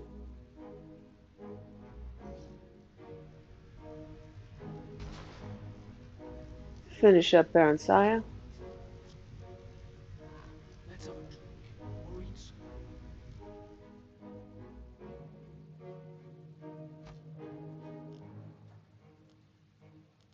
Oh, I did pick up a bunch of books. Okay. Ancient Edict. Oh my god. Guys, I can't read that. Blood of the traitor something. No, and I have a cat in my lap, and I'll lose him if I lean forward. So if you want to read that, do it. For Vandal, I'm not gonna. He's all comfy. Real Barenshire, Volume 5, by Anonymous. As Symmachus had predicted, the theft of the Staff of Chaos had few short-term consequences. Current Emperor, Uriel Septim, sent some rather stiff messages expressing shock and displeasure of the staff's disappearance, and urging Symmachus to make every effort to locate its whereabouts and communicate developments to the newly appointed Imperial Battle Mage, Jagar Tharn, in whose hands the matter had been placed. Tharn! Symmachus thundered in disgust and frustration as he paced about the small chamber where Barenshire, now some months pregnant, was sitting serenely embroidering a baby blanket. Jagar Tharn, indeed. Oh, I don't remember if it's Jagar or Jagar. I think it's Jagar. Jagar Tharn, indeed. I wouldn't give him directions for crossing the street, not if he were a doddering old blind sot. What have you against him, love? I just don't trust that mongrel elf, part dark elf, part high elf, and part the gods only know what. All the worst qualities of all his combined bloods, I'll warrant. He snorted. No one knows much about him, and he was born in southern Valenwood of a wood-elven mother. Seems to have been everywhere since Barenshire sunk in the contentment and lassitude of pregnancy. Oh, wow. I don't think this person has ever been pregnant. I would imagine the author of this is a male. If you've ever been pregnant, it is not a time of contentment and lassitude. It is a time of every biological impulse in your body in complete chaos, pain, and disorder. Okay. Barenshire, sunk in the contentment and lassitude of pregnancy, had only been humoring Symmachus thus far, but now she suddenly dropped her needlework and looked at him. Something had piqued her interest. Symmachus, could this Jagar Tharn have been the nightingale, disguised? Symmachus thought this over before replying. Nay, my love, human blood seems to be the one missing component in Tharn's ancestry. To Symmachus, Barenshire knew that was a flaw. Her husband despised wood elves as lazy thieves and high elves as effete intellectuals, but he admired humans, especially Bretons, for their combination of pragmatism, intelligence, and energy. The Nightingales of Ebonheart of the Rathim clan, House Hlalu, the House of Mara in particular, I'll be bound. That house has had human blood in it since her time. Ebonheart was jealous that the staff was laid here when Tiber Septim took the horn of summoning from us. Barenshire sighed a little. The rivalry between Ebonheart and Mournhold reached back almost to the dawn of Morrowind's history. Once the two nations had been one, all the lucrative mines held in fief by the Rathims, whose nobility retained the high kingship of Morrowind. Ebonheart had split into two separate city-states, Ebonheart and Mournhold. When Queen Leon's twin sons, grandsons of the legendary King Morlin, were left to join heirs. At about the same time, the office of High King was vacated in favor of a temporary war leader to be named by a council in times of provincial emergency. Still, Ebonheart remained jealous of her prerogatives as the eldest city-state of Morrowind. First among equals was the phrase its rulers often quoted, and claimed that rightful guardianship of the Staff of Chaos should have been entrusted to its ruling house. Mournhold responded that King Morlin himself had placed the staff in the keeping of the god Effin, and Mournhold was unarguably the god's birthplace. Who is Effin, by the way? Who is this Effin god? Okay. Why not tell Jagar Tharn of your suspicions then? Jagar. I'm just gonna... Yeah. Let him recover the thing as long as it's safe. What does it matter who recovers it or where it lies? Symmachus stared at her without comprehension. It matters, he said softly after a while, but I suppose not that much. Aye, he added, certainly not enough for you to concern yourself further with it. You just sit there and tend to your... And here he smiled at her wickedly. Embroidery. Barenshire flung the sampler at her. It hit Symmachus square in the face. Needle, thimble, and all. I hate this book. Okay. In a few more months, Barenshire gave birth to a fine son whom they named Helseth. Nothing more was heard of the Staff of Chaos or the Nightingale. If Ebenard had the staff in his possession, they certainly did not boast of it. Years passed swiftly and happily. Helseth grew tall and strong. He was much like his father, whom he worshipped. When Helseth was 8 years old, Barensiah bore a second child, a daughter, to Symmachus's lasting delight. Helseth was his pride, but little Morgaya, named for Symmachus's mother, held his heart. Sadly, the birth of Morgaya was not the harbinger of better times ahead. Relations with the Empire slowly deteriorated for no apparent reason. Taxes were raised and quotas increased with each passing year. Symmachus felt that the Emperor suspected him of having had a hand in the staff's disappearance, and sought to prove his loyalty by making every effort to comply with the escalating demands. He lengthened working hours and raised tariffs, and even made up some of the difference from both the royal exchequer and their own private holdings. But the levies multiplied, and commoners and nobles alike began to complain. It was an ominous rumble. "I want you to take the children and journey to the imperial city," Symmachus said at last in desperation, one evening after dinner. "You must make the Emperor listen, else all Mournhold will be in revolt come spring." He grinned forcibly. "You have a way with men, love. You always did." Barensiah forced a smile of her own. "Even with you, I take it?" "Yes, especially with me," he acknowledged amiably. "Both children?" Barensiah looked over toward a corner window where Helseth was strumming a lute and crooning a tune with his little sister. Helseth was 15 by then, Morgaya 8. They might soften his heart. Besides, it's high time Helseth was presented before the imperial court. Perhaps, but that's not your true reason. Barensiah took a deep breath and grasped the nettle. "You don't think you can keep them safe here? If that's the case, then you're not safe here either. Come with us," she urged. He took her hands in his. "Barensiah, my love, heart of my heart, if I leave now, there'll be nothing for us to return to. Don't worry about me. I'll be all right.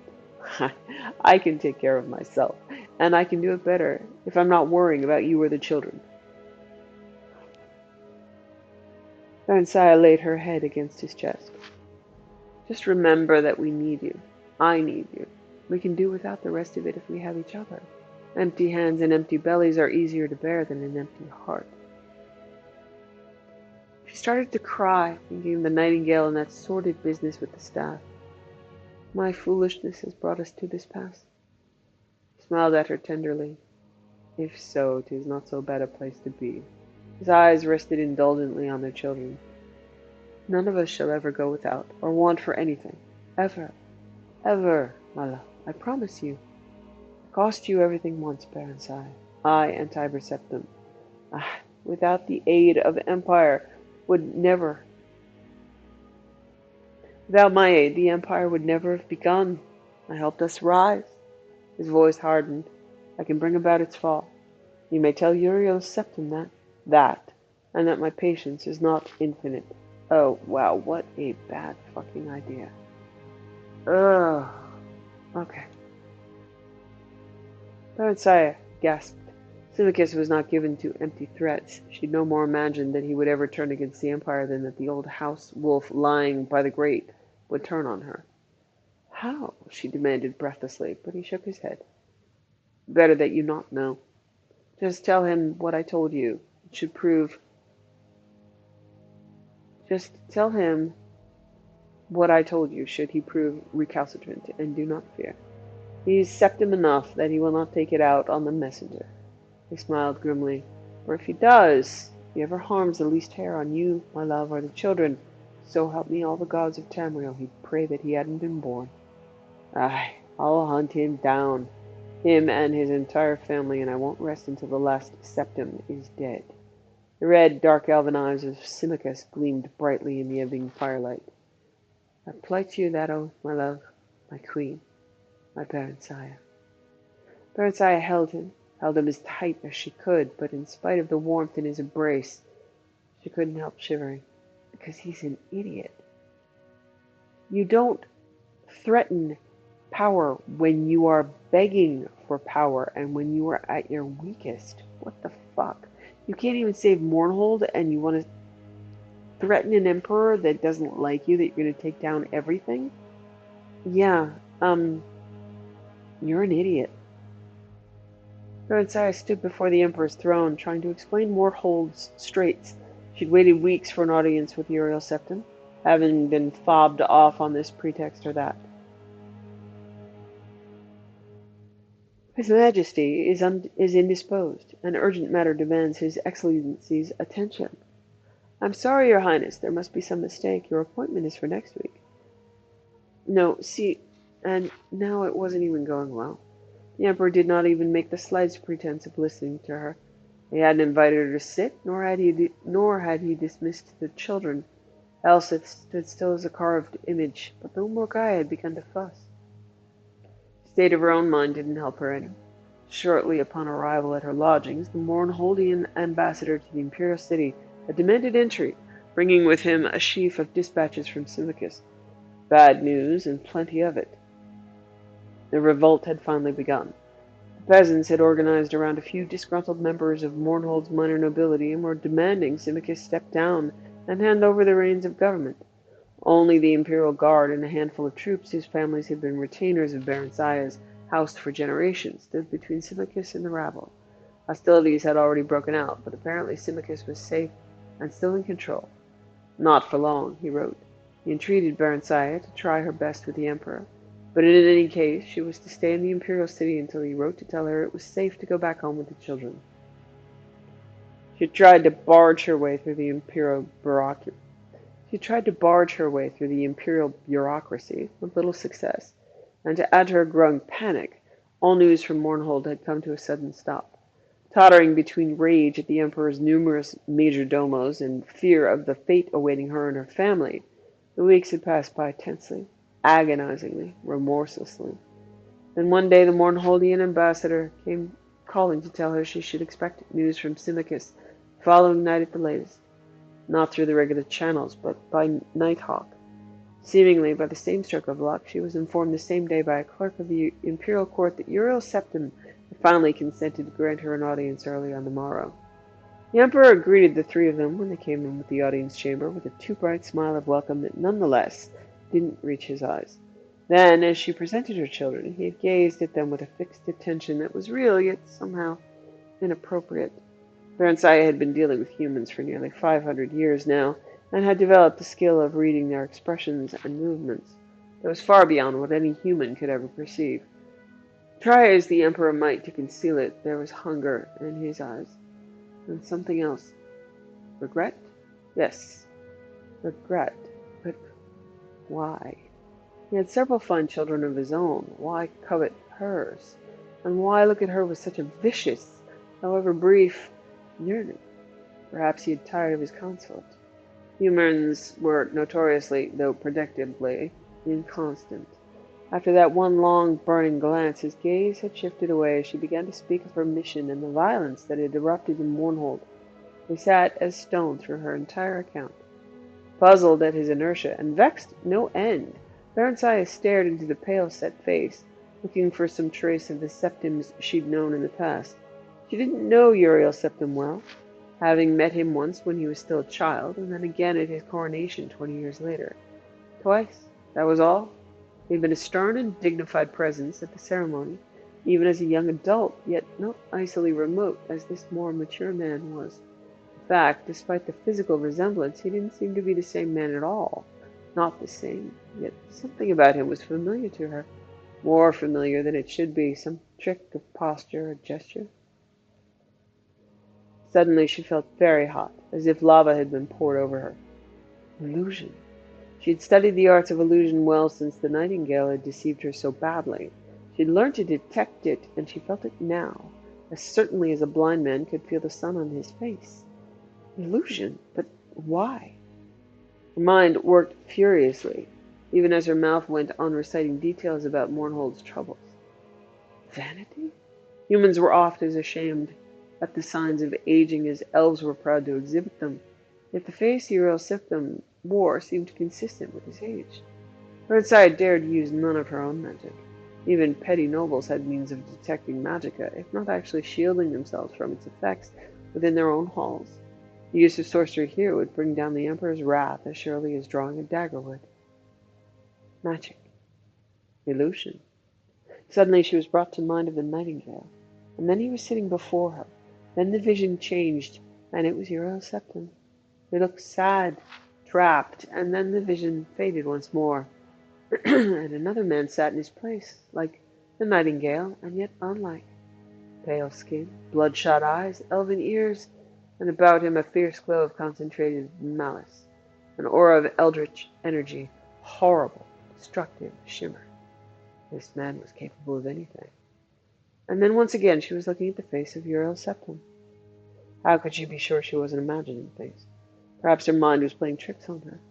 She felt a sudden vast weariness, as if she'd been carrying a heavy burden too long and too far. She decided to abandon her earnest narrative of Mournhold's ills, as it was quite plainly getting her nowhere, and switch back to pleasantry. Pleasantry, however, with a hidden agenda. Do you remember, Sire, Symmachus and I had dinner with your family shortly after your father's coronation? You were no older than tiny Morgaya here. We were greatly honored to be the only guests that evening, except for your best friend Justin, of course. Ah, yes, the Emperor said, smiling cautiously. Very cautiously. I do believe I recall that. You and Justin were such friends, Your Majesty. I was told he died not long after. A great pity. Indeed, I still do not like to speak of him. His eyes turned blank, or blanker, if it had been possible. As for your request, my lady, we shall take it under advisement, and let you know. Baron Saya bowed, as did the children. A nod from the Emperor dismissed them, and they backed away from the imperial presence. She took a deep breath when they emerged from the throne. Room. Justin had been an imaginary playmate, although young Uriel had insisted a place be set for Justin at every meal. Not only that, Justin, despite the boyish name, had been a girl. Symmachus had kept up the joke long after she had gone the way of imaginary childhood friends, inquiring after Justin's health whenever he and Uriel Septim met, and being responded to in as mock serious a fashion. The last Baron Saya had heard of Justin several years ago. The Emperor had evidently joked elaborately to Symmachus that she had met an adventurous, though incorrigible, Khajiit youth, married him, and settled down in Lilandril to raise fire ferns and mugworts. The man sitting in the Emperor's divan was not Uriel Septim. The nightingale? Could it be? Yes. Yes. A chord of recognition rang through her, and Baron Saya knew she was right. It was him. It was the nightingale, masquerading as the Emperor. Symmachus had been wrong. So wrong. What now? She wondered frantically. What had become of Uriel Septim, and more to the point, what did it mean for her and Symmachus and all of Mournhold? Thinking back, Baron Saya guessed that their troubles were due to this false emperor, this nightingale-spawned glamour, or whatever he really was. He must have taken Uriel Septim's place shortly before the unreasonable demands of Mournhold had begun. That would explain why relations deteriorated for so long, as humans reckoned them, long after her disapproved liaison with Tiber Septim. The nightingale knew of Symmachus's famed loyalty to and knowledge of the Septim house, and was effecting a preemptive strike. If that were the case, they were all in terrible danger. She and the children were in his power here in the imperial city, and Symmachus was left alone to deal with troubles of the nightingale's brewing in Mournhold. What must she do? Baron Saya impelled the children ahead of her, a hand on each shoulder, trying to stay cool, collected, her ladies-in-waiting and personal knights escorts trailing behind. Finally, they reached their waiting carriage. Even though their suite of rooms was only a few blocks from the palace, royal dignity forbade travel on foot for even short distances. And for once, Baron Saya was glad of it. The carriage seemed a kind of refuge now, false as she knew the feeling must be. The boy dashed up to one of the guards and handed him a scroll, and pointed toward the carriage. The guard brought it to her. The boy waited, eyes wide and shining. The epistle was brief and complimentary, and simply inquired if King Edwir of Wayrest, of the province of High Rock, might be granted an audience with the famed Queen Baron Saya of Mournhold, as he had heard much of her, and would be pleased to make her acquaintance. Baron Saya's first impulse was to refuse. She wanted only to leave the city. Certainly she had no inclination toward any dalliance with a dazzled human. She looked up, frowning, and one of the guards said, "Lady, the boy says his master awaits your reply, yonder." She looked in the direction indicated and saw a handsome elderly man on horseback, surrounded by a half-dozen courtiers and cavaliers. Caught her eye and bowed respectfully, taking off a plumed hat. "Very well," Baron said to the boy on impulse. "Tell your master he may call on me tonight, after the dinner hour." King Edwir looked polite and grave and rather worried, but not in the least love-struck. At least that was something, she thought pensively. Baron stood on the tower window, waiting. She could sense the familiar's nearness, but though the night sky was clear as day to her eyes, she could not yet see him. And suddenly, he was there, a swift-moving dot beneath the wispy night clouds. A few more minutes, and the great nighthawk finished its descent, wings folding, talons reaching for her thick leather armband. She carried the bird to its perch, where it waited, panting, as her impatient fingers felt for the message secured in a capsule on one leg. The hawk drank mightily from the water until when she was done. The hawk drank mightily from the water until she was done. Then ruffled its feathers and preened, secure in her presence. A tiny part of her consciousness shared its satisfaction that a job well done, mission accomplished, and rest earned. Yet beneath it all was unease. Things were not right, even to its humble avian mind. Her fingers shook as she unfolded the thin parchment and pored over the cramped writing. Not Symmachus's bold hand. Barenziah sat slowly, fingers smoothing the document while she prepared her mind and body to accept disaster calmly, if disaster it would be. Disaster it was. The Imperial Guard had deserted Symmachus and joined the rebels. Symmachus was dead. The remaining loyal troops had suffered a decisive defeat. Symmachus was dead. The rebel leader had been recognized as King of Mournhold by Imperial envoys. Symmachus was dead. Barenziah and the children had been declared traitors to the Empire, and a price set upon their heads.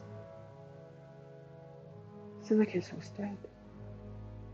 So the audience with the Emperor earlier that morning had been nothing but a ruse, a charade. The Emperor must have already known. He was just being strung along, told to stay put, take things easy, my lady queen, enjoy the Imperial City and the delights it has to offer. Do make your stay as long as you want. Her stay? Her detention, her captivity, and in all probability her impending arrest. She had no delusions about her situation. She knew the Emperor and his minions would never let her leave the Imperial City, ever again, at least not alive. Symmachus was dead. Milady? Barenziah jumped, startled by the servant's approach. What is it? The Breton is here, milady. King Edwir. The woman added helpfully, noting Barenziah's incomprehension. She hesitated. Is there news, milady? She said, nodding toward the nighthawk. Nothing that will not wait, Barenziah said quickly, and her voice seemed to echo in the emptiness that suddenly yawned like a gaping abyss inside her. See to the bird. She stood up, smoothed her gown, and prepared to attend to her royal visitor. She felt numb as the stone walls around her, numb as the quiescence of the night air, numb as a lifeless corpse. Symmachus was dead. King Edward greeted her gravely and courteously, if a bit fulsomely. He claimed to be a fervent admirer of Symmachus, who figured prominently in his family's legends. Gradually, he turned the conversation to her business with the Emperor. He inquired after details and asked if the outcome had been favorable to Mournhold. Finding her non-committal, he suddenly blurted out, Milady Queen, you must believe me. The man who claims himself the Emperor is an impostor. I know it sounds mad, but No, Barenziah said with sudden decisiveness. You are entirely correct, Lord. Lord King, I know. Edwir relaxed in his seat, the first time, eyes suddenly shrewd. You know. You're not just humoring someone you might think is a madman. I assure you, my lord, I am not. She took a deep breath. And who do you surmise is dissembling as the Emperor? The Imperial battle mage Jagar Tharn. My Lord King, have you perchance heard of someone called the Nightingale? Yes, my lady, as a matter of fact, I have. My allies and I believe him to be one and the same man as the renegade Tharn. I knew it. Baron Saya stood up and tried to mask her upheaval. The Nightingale, Jagar Tharn. Oh, but the man was a demon, diabolical and insidious and so very clever. He contrived their downfall seamlessly, perfectly. Simicus, my Simicus.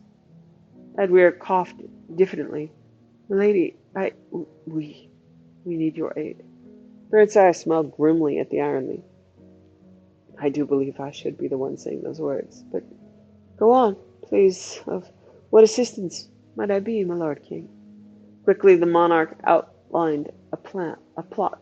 The mage Rhea Silmane, of late apprenticed to the vile Jagar Tharn, had been killed and declared a traitor by the false emperor, yet she had retained a bit of her powers and could still contact a few of those she had known well on the mortal plane.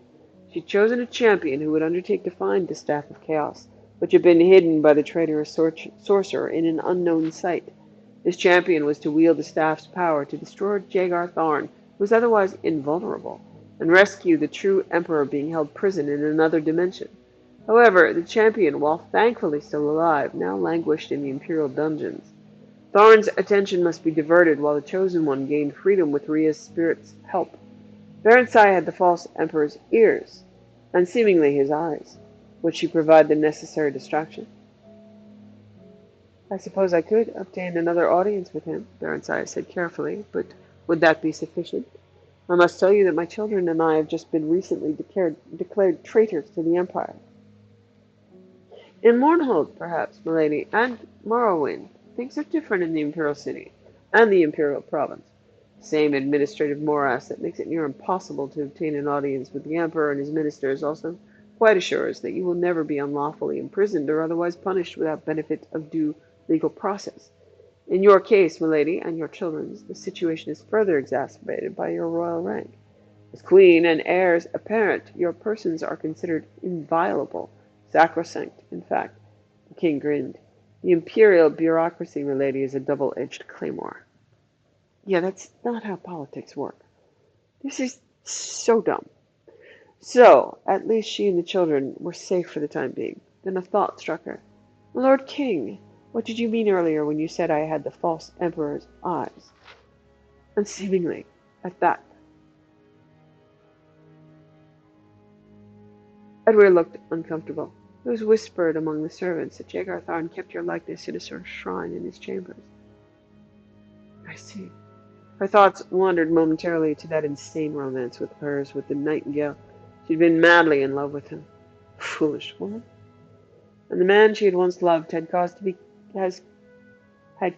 killed, the man she truly did love. You didn't love either of them. There. Did love. Loved. He's gone now. She couldn't bring herself to accept the fact that Simicus was dead. But even if he is, she told herself firmly, my love is alive and remains. He would always be with her. As would the pain. Pain of living the rest of her life without him. The pain of trying to survive each day, each night, without his presence, his comfort, his love. Pain of knowing he would never see his children grow into a fine pair of adults, who would never know their father, how brave he was, how strong, how wonderful, how loving, especially little Morgana. And for that, for all you have done to my family, Nightingale, you must die. Does that surprise you? Edward's words broke into her thoughts. What? Does what surprise me? Your likeness in Tharn's room. Oh, her features set imperturbably. Yes. And no. Edward could see from her expression that she wished to change the subject. He turned once again to the plans. Our chosen one may need a few days to escape, lady. Can you gain him a bit more time? You trust me in this, my Lord King? Why? We are desperate, my lady. We have no choice. But even if we did, why, yes. Yes, I would trust you. I do trust you. Your husband has been good to my family over the years. The Lord Simicus is dead. What? Baron Sire related the recent events quickly and coolly. My lady, Queen, but how dreadful! I'm so sorry. For the first time, Baronsire's glacial poise was shaken. In the face of sympathy, she felt her outward calm start to crumble. She gathered her composure and willed herself to stillness. Under the circumstances, my lady, we can hardly ask. Nay, good my lord. Nay, good my lord, under the circumstances, I must do what I may to avenge myself upon the murderer of my children's father. A single tear escaped the fortress of her eyes. She brushed it away impatiently. In return, I ask only that you protect my orphaned children as you may. They're not orphaned, you're still alive and very rich. Edward drew himself up, his eyes shone. Willingly do I so pledge, most brave and noble queen. The gods of our beloved land, indeed Tamriel itself, will be my witnesses. His words touched her absurdly, yet profoundly. I thank you, from my heart and my soul, good my lord King Edward. You have mine and my children's everlasting gratitude. She broke down. She did not sleep that night, but sat in a chair beside her bed, hands folded in her lap, thinking deep and long into the waxing and waning of the darkness. She would not tell the children. Not yet. Not until she must.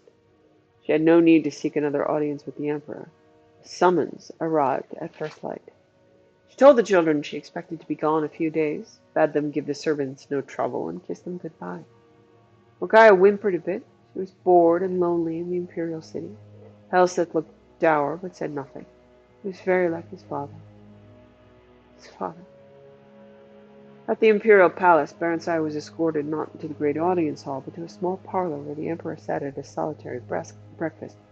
He nodded a greeting and waved his hand toward the window. Magnificent view, isn't it? Barentsire stared out over the towers of the great city. It dawned upon her that this was the very chamber where she'd first met Tiber Septim all those years ago.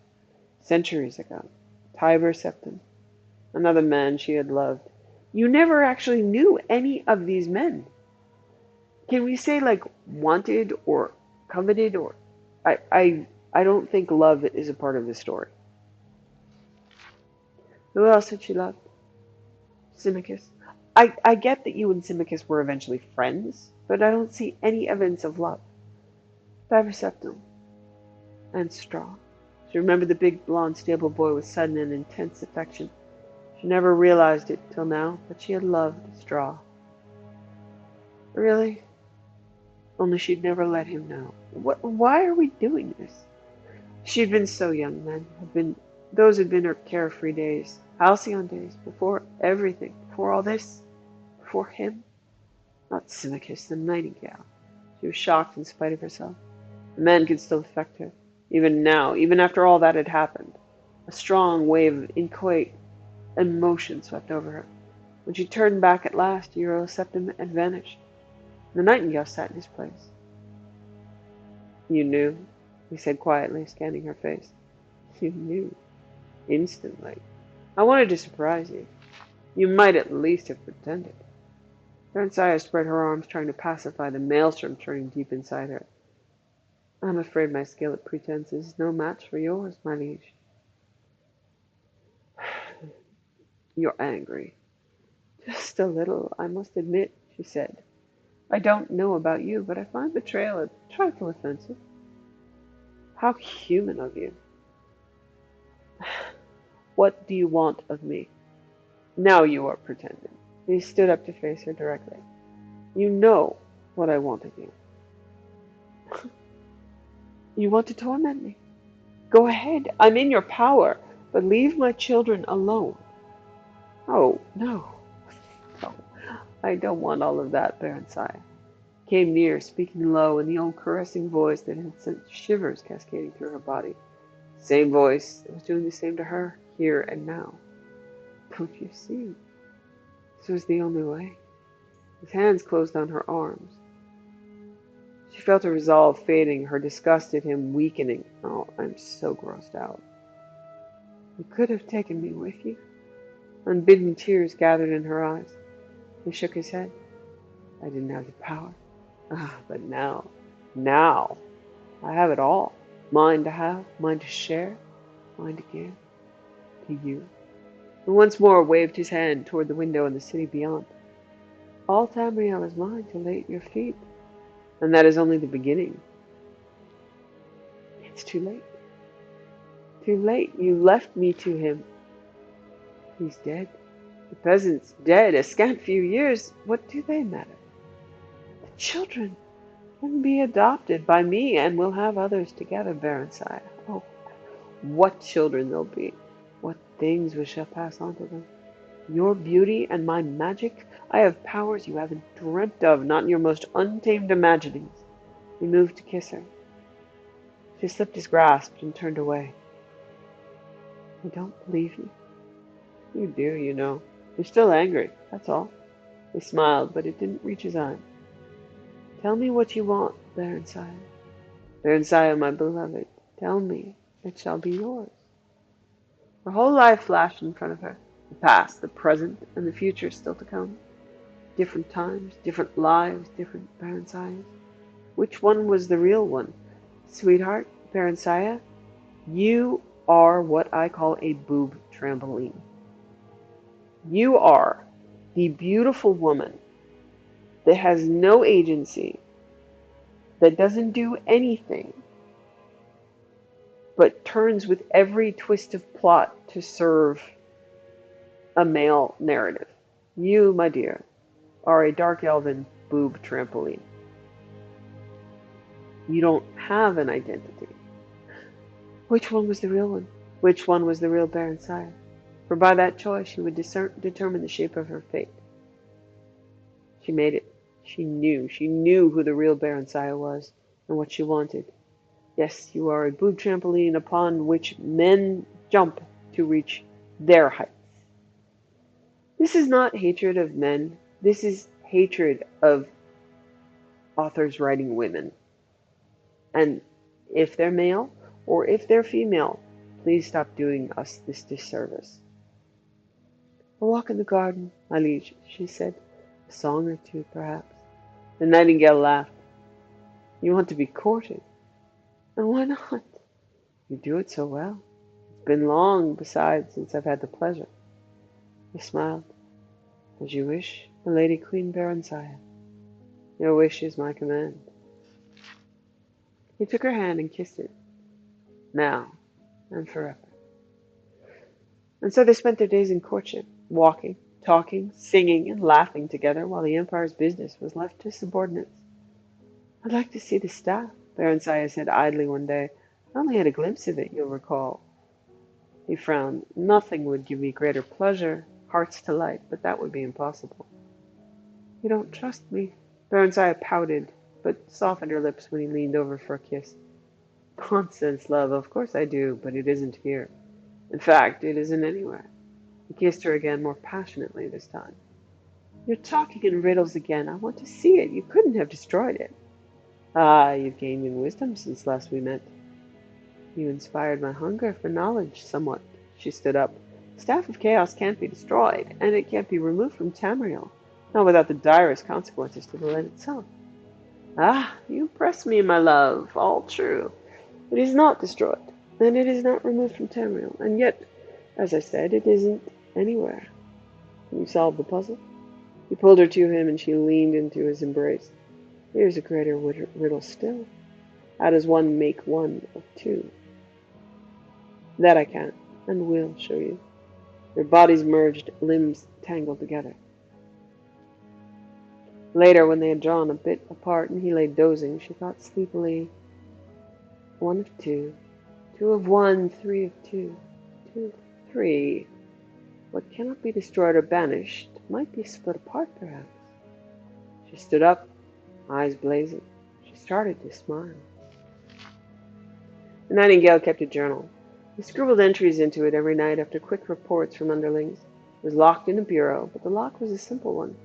He had, after all, been a member of the Thieves' Guild in a past life. In another life, another Baron Sire. One morning, Baron Sire managed to sneak a quick look at it while he was occupied in his toilette. She discovered that the first piece of the Staff of Chaos was hidden in an ancient dwarvish mine named Fang Lair. although its location was given only in the vaguest of terms. The diary was crammed with jotted events in an odd shorthand and was very hard to decipher. All Tamriel, she thought, in his hands and mine, and more, perhaps. And yet, for all his exterior charm, there was a cold emptiness where his heart should have been. A vacuum of which he was quite unaware, she thought. One could glimpse it now and then when his eyes would go blank and hard, and yet, though he had a different concept of it, he yearned for happiness, too, and contentment. Peasant dreams, Barenziah thought, and Straw flashed before her eyes again, looking lost and sad. And then Theris, with a feline Khajiit smile. Tiber Septim, powerful and lonely. Symmachus, solid, stolid Symmachus, who did what ought to be done quietly and efficiently.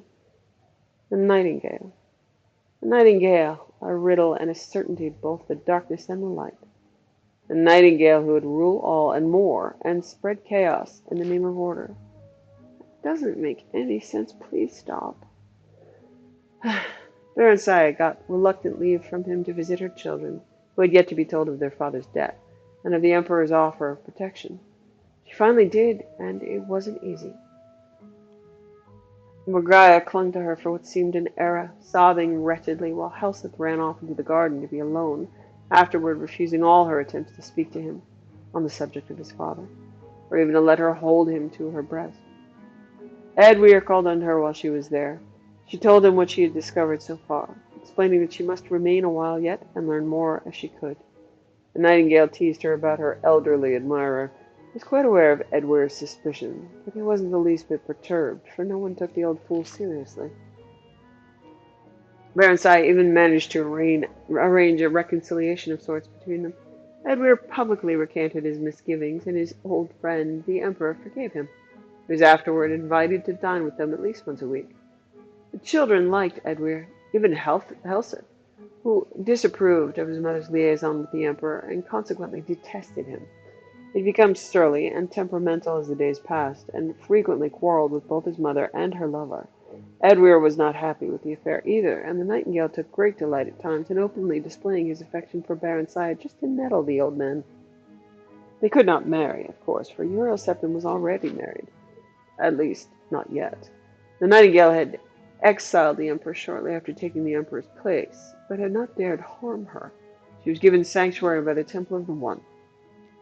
It had been given out that she was suffering from ill health, and rumors had been circulated by the nightingale's agents that she had mental problems.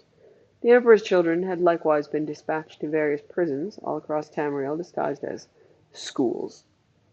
"She'll grow worse in time," Nightingale said carelessly, referring to the Empress and eyeing Barenziah's swollen breasts and swelling belly with satisfaction. "As for their children, well, life is full of hazards, isn't it? You'll be married. Your child will be my true heir."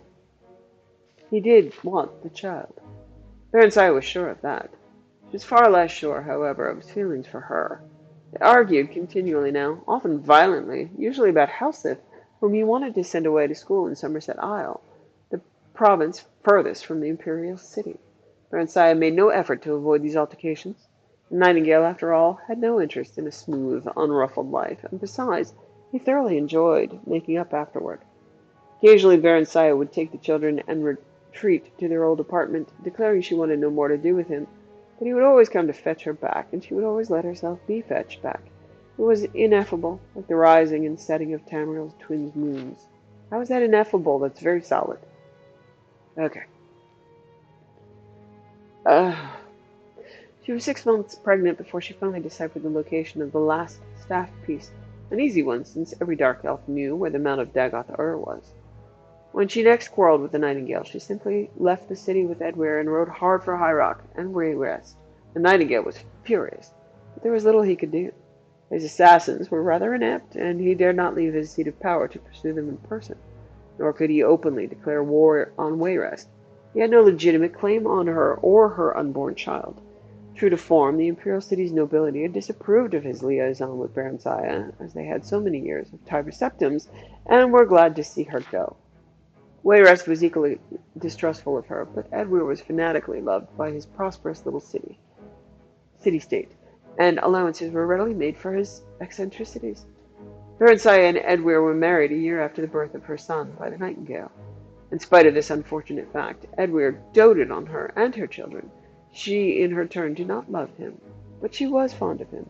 And she never loves, like, anybody that she's with. Only after, like, they're dead and gone does she go, oh, I guess I really like that dude. And that was something. It was nice to have someone. And Wayrest was a very good place. A good place for children to grow up while they waited and bided their time and prayed for the champion's success in his mission. Versailles could only hope that he wouldn't take very long. Whoever this unnamed champion was, she was a dark elf, and she had all the time in the world. All the time. But no more love left to give, and no more hatred left to burn. She had nothing left, nothing but pain and memories, and her children. She only wanted to raise her family and provide them a good life, and be left to live out what remained of hers. She had no doubt it was going to be a long life yet, and during it she wanted peace and quiet and serenity of her soul as well as of her heart. Pleasant dreams. That was what she wanted. That was what the real Versailles wanted. That was what the real Versailles was. Oh, peasant dreams. Okay, so to reread that. Peasant dreams, that was what you wanted? That was what the real Versailles wanted. That was what the real Versailles was. Peasant dreams. Pleasant dreams. Oh god, that's the end. Oh my god, that's terrible. Okay, cat is gone. I can read Ancient Edict. Let me see if I can get close enough. Wow, okay. Blood of the traitor Dinarch, unwillingly taken. Seat of power that broke his head, separate forever, so bones lie dead. And blue wings ne'er again glide, good friend, for Eastmuir's sake abide.